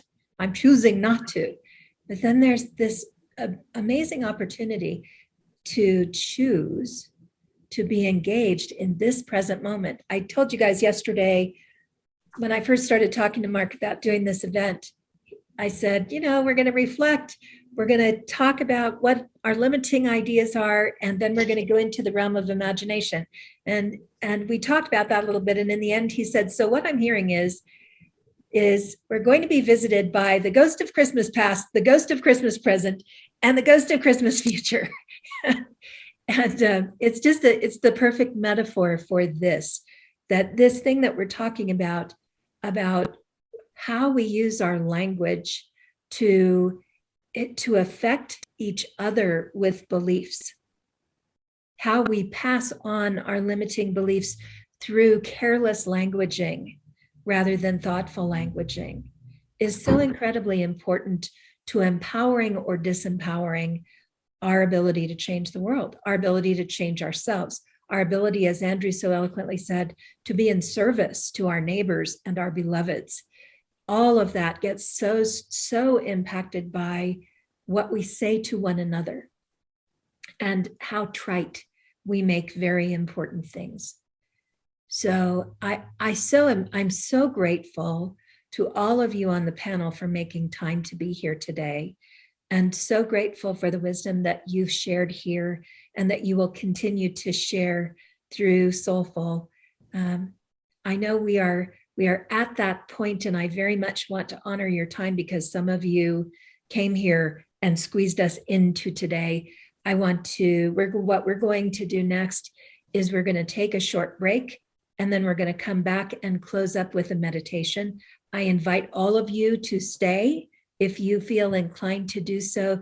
That meditation will be a releasing process, short, probably 7 or 8 minutes of opportunity to release things you're aware you want to release, and also to release things you haven't even noticed that are just ready to release. So teachers, thank you. I love you. You all know how much I love and appreciate and value what you bring to the world. And I will see you back here in 10 minutes. If you are leaving now, please go with our love and our blessings.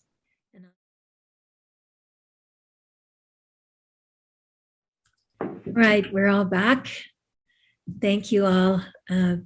That kind of discussion is so powerful. And when I started thinking about creating Soulful and a place where people could gather to share ideas, this kind of conversation is exactly what I had in mind, that we would share richly and deeply with one another, and that our effort, as you said, Andrew, to be in service to one another would be largely led by our willingness to bring our authentic selves into play. So I'm really grateful for all of you and for all that you've contributed to today. Yesterday, we ended with a meditation. We're going to do the same thing today. I'm going to invite you, if you have not done so already, to find a comfortable place for your body and to settle in. If you are watching this as a recording, there will be a lovely mandala that spins. You can watch that.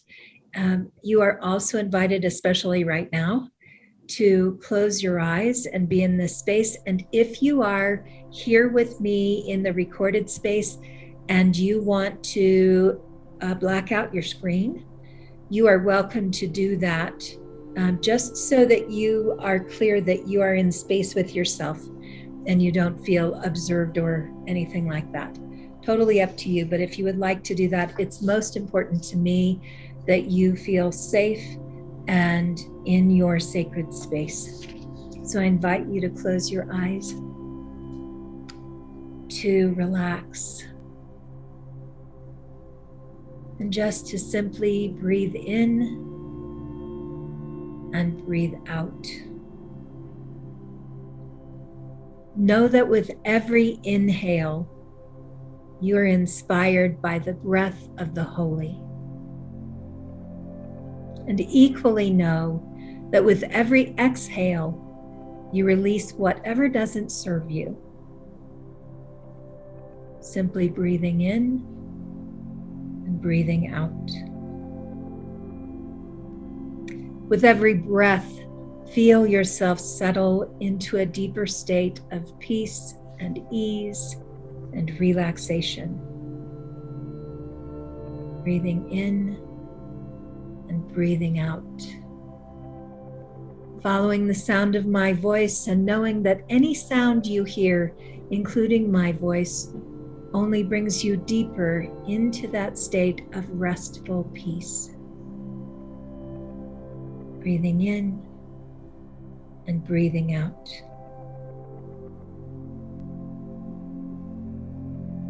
Use your imagination now to take a journey with me. You may see or sense or feel deeper states of relaxation and openness as we go. Imagine that you begin this journey in the temple of your heart. This is a safe and familiar place, and you're here often. Within this temple, you have places to pray, places to rest and relax, places for praying and for playing, and deep within, you have a storage room. Yes, a place for storing things like memories and beliefs. I know, you thought all of that was up in your brain, but these kinds of things belong to the heart and to the senses. So as you wander through your heart space, on the way to your storage room, notice how safe it is here, how the temperature suits you perfectly, how the fabrics and textures are exactly the ones that you love. Everything in your heart temple feels like it was put in place for your comfort, safety, and enjoyment, because it was. You have successfully wandered to a door, the door to your sacred storage space. Notice this door ahead of you. Is it ornate or simple? Is it beautiful, or does it feel as though it's been ignored? Is it familiar? Have you been here recently? Or is it a lost door that you don't remember opening? Just notice. Perhaps you keep your memories in organized files, or perhaps you don't. Let's open the door and find out. As you pull the door open or slide the door open, step inside. Perhaps you keep your memories and beliefs in crystal jars that sparkle with color. Perhaps you keep them in manila envelopes. Perhaps they're scattered willy-nilly everywhere across the room. Notice. Just notice.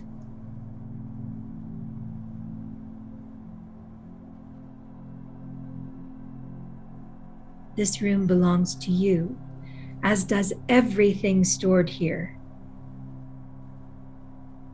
And you have full control and access to every memory and every belief. So I invite you now to hold your hands in front of you with your palms open and facing into the room. And send from your hands all the energy needed to call forth any limiting ideas, memories, or beliefs that no longer serve you.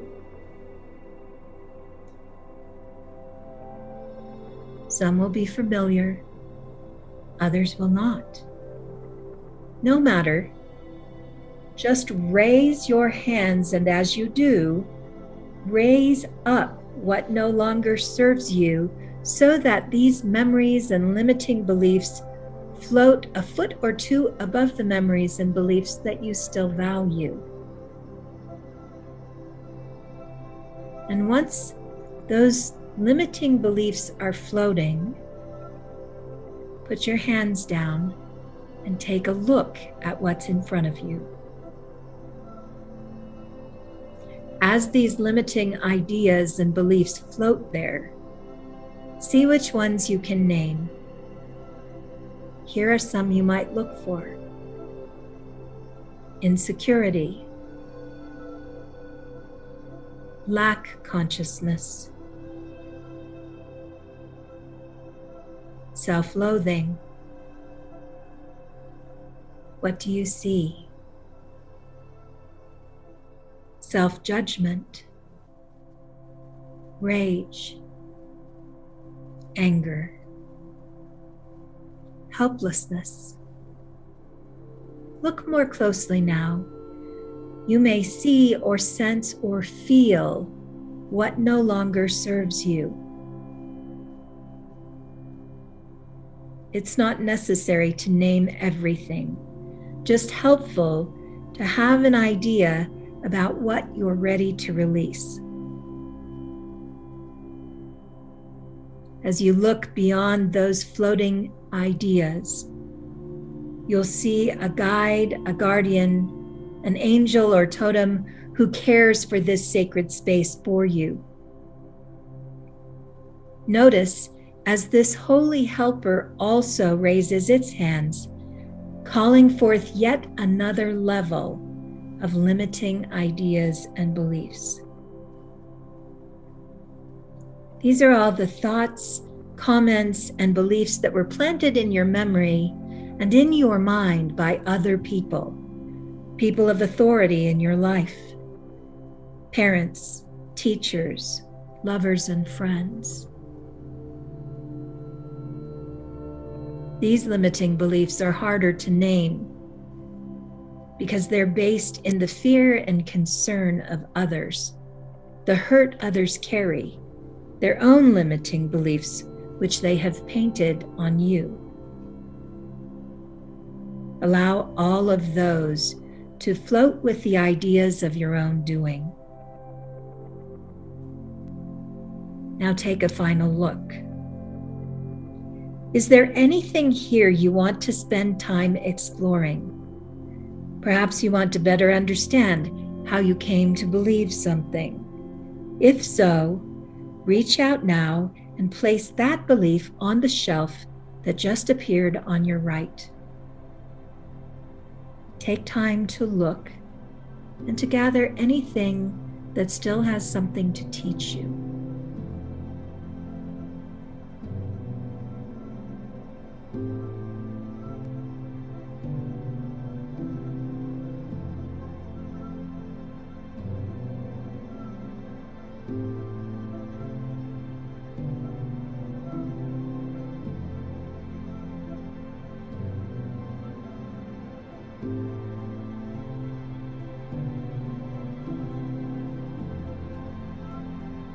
And now, raising your hands again, surround all the remaining beliefs, which you must know are made of living energy. Surround them all with your love. Envision a pink mist beginning to collect at just the level of the beliefs you are releasing, those you know about and those you don't. The mist is not so thick, and yet you can't, at this moment, see those limiting beliefs anymore.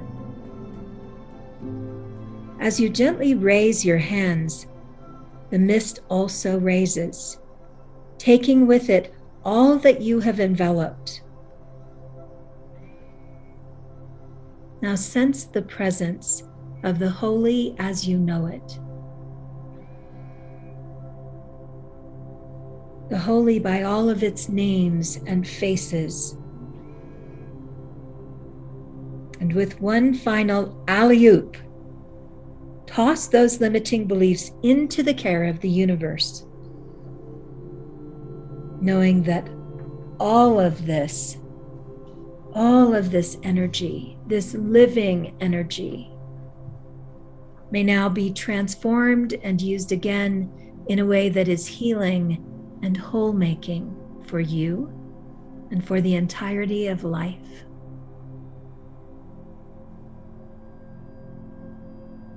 Let go. Let go. Release completely and let go. Take a breath in. Exhale and feel the light that fills your sacred temple. And notice that those memories and valuable beliefs that remain are glowing, filling this sacred space with light and love and ease and grace.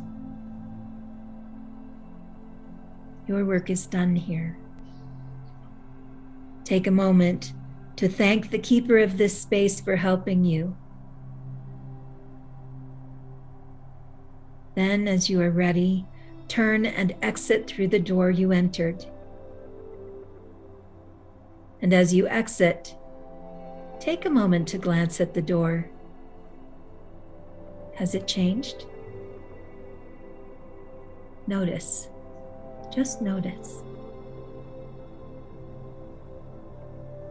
Because your inner temple is a place where you reside every moment of your life, there is no need to exit.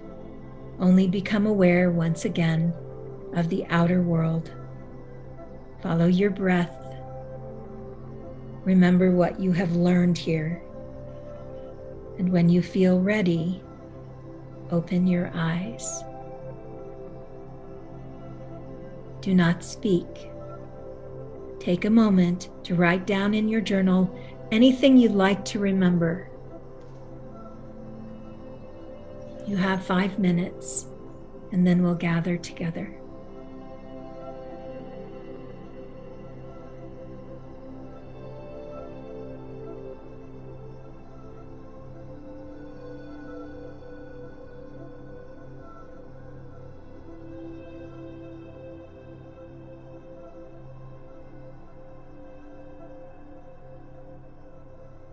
All right, sweet friends.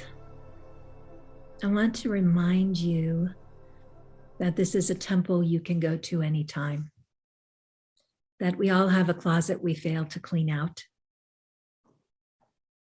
Sometimes it's really valuable to recognize that we store things in our hearts that we don't necessarily want to keep forever.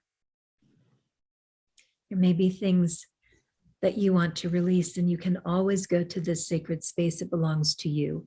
All I did was point out that there's a door. You can always go to this space.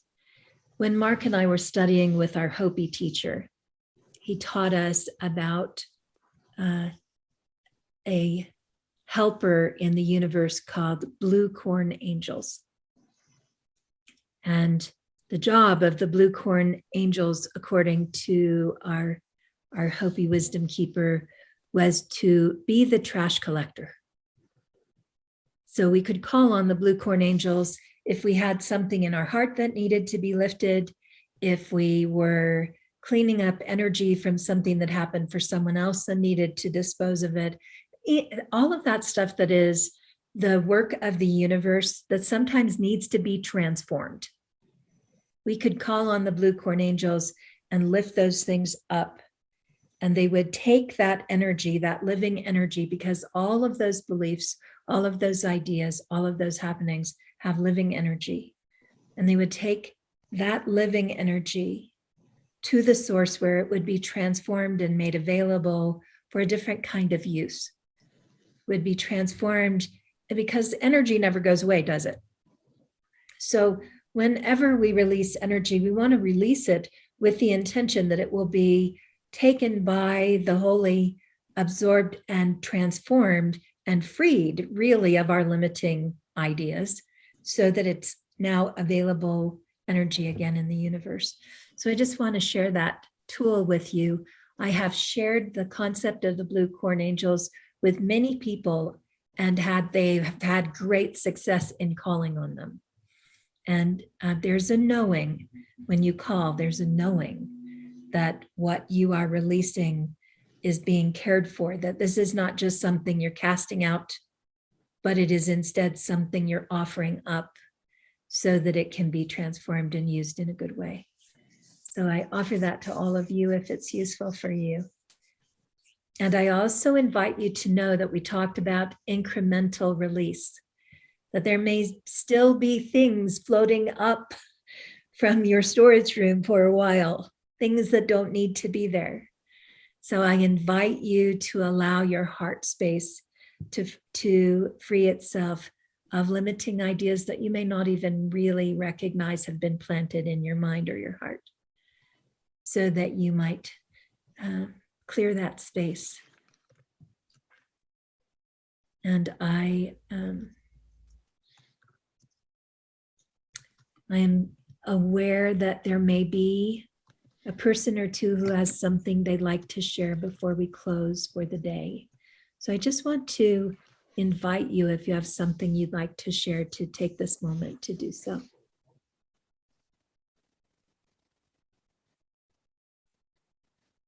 Thank you. Thank you, thank you, thank you to everyone.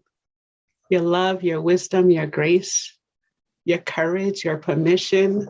This has been wonderful. Thank you so much. Yes, thank you. Our pleasure. Our pleasure. Tomorrow, you are all invited back. Come as you are able and as you choose.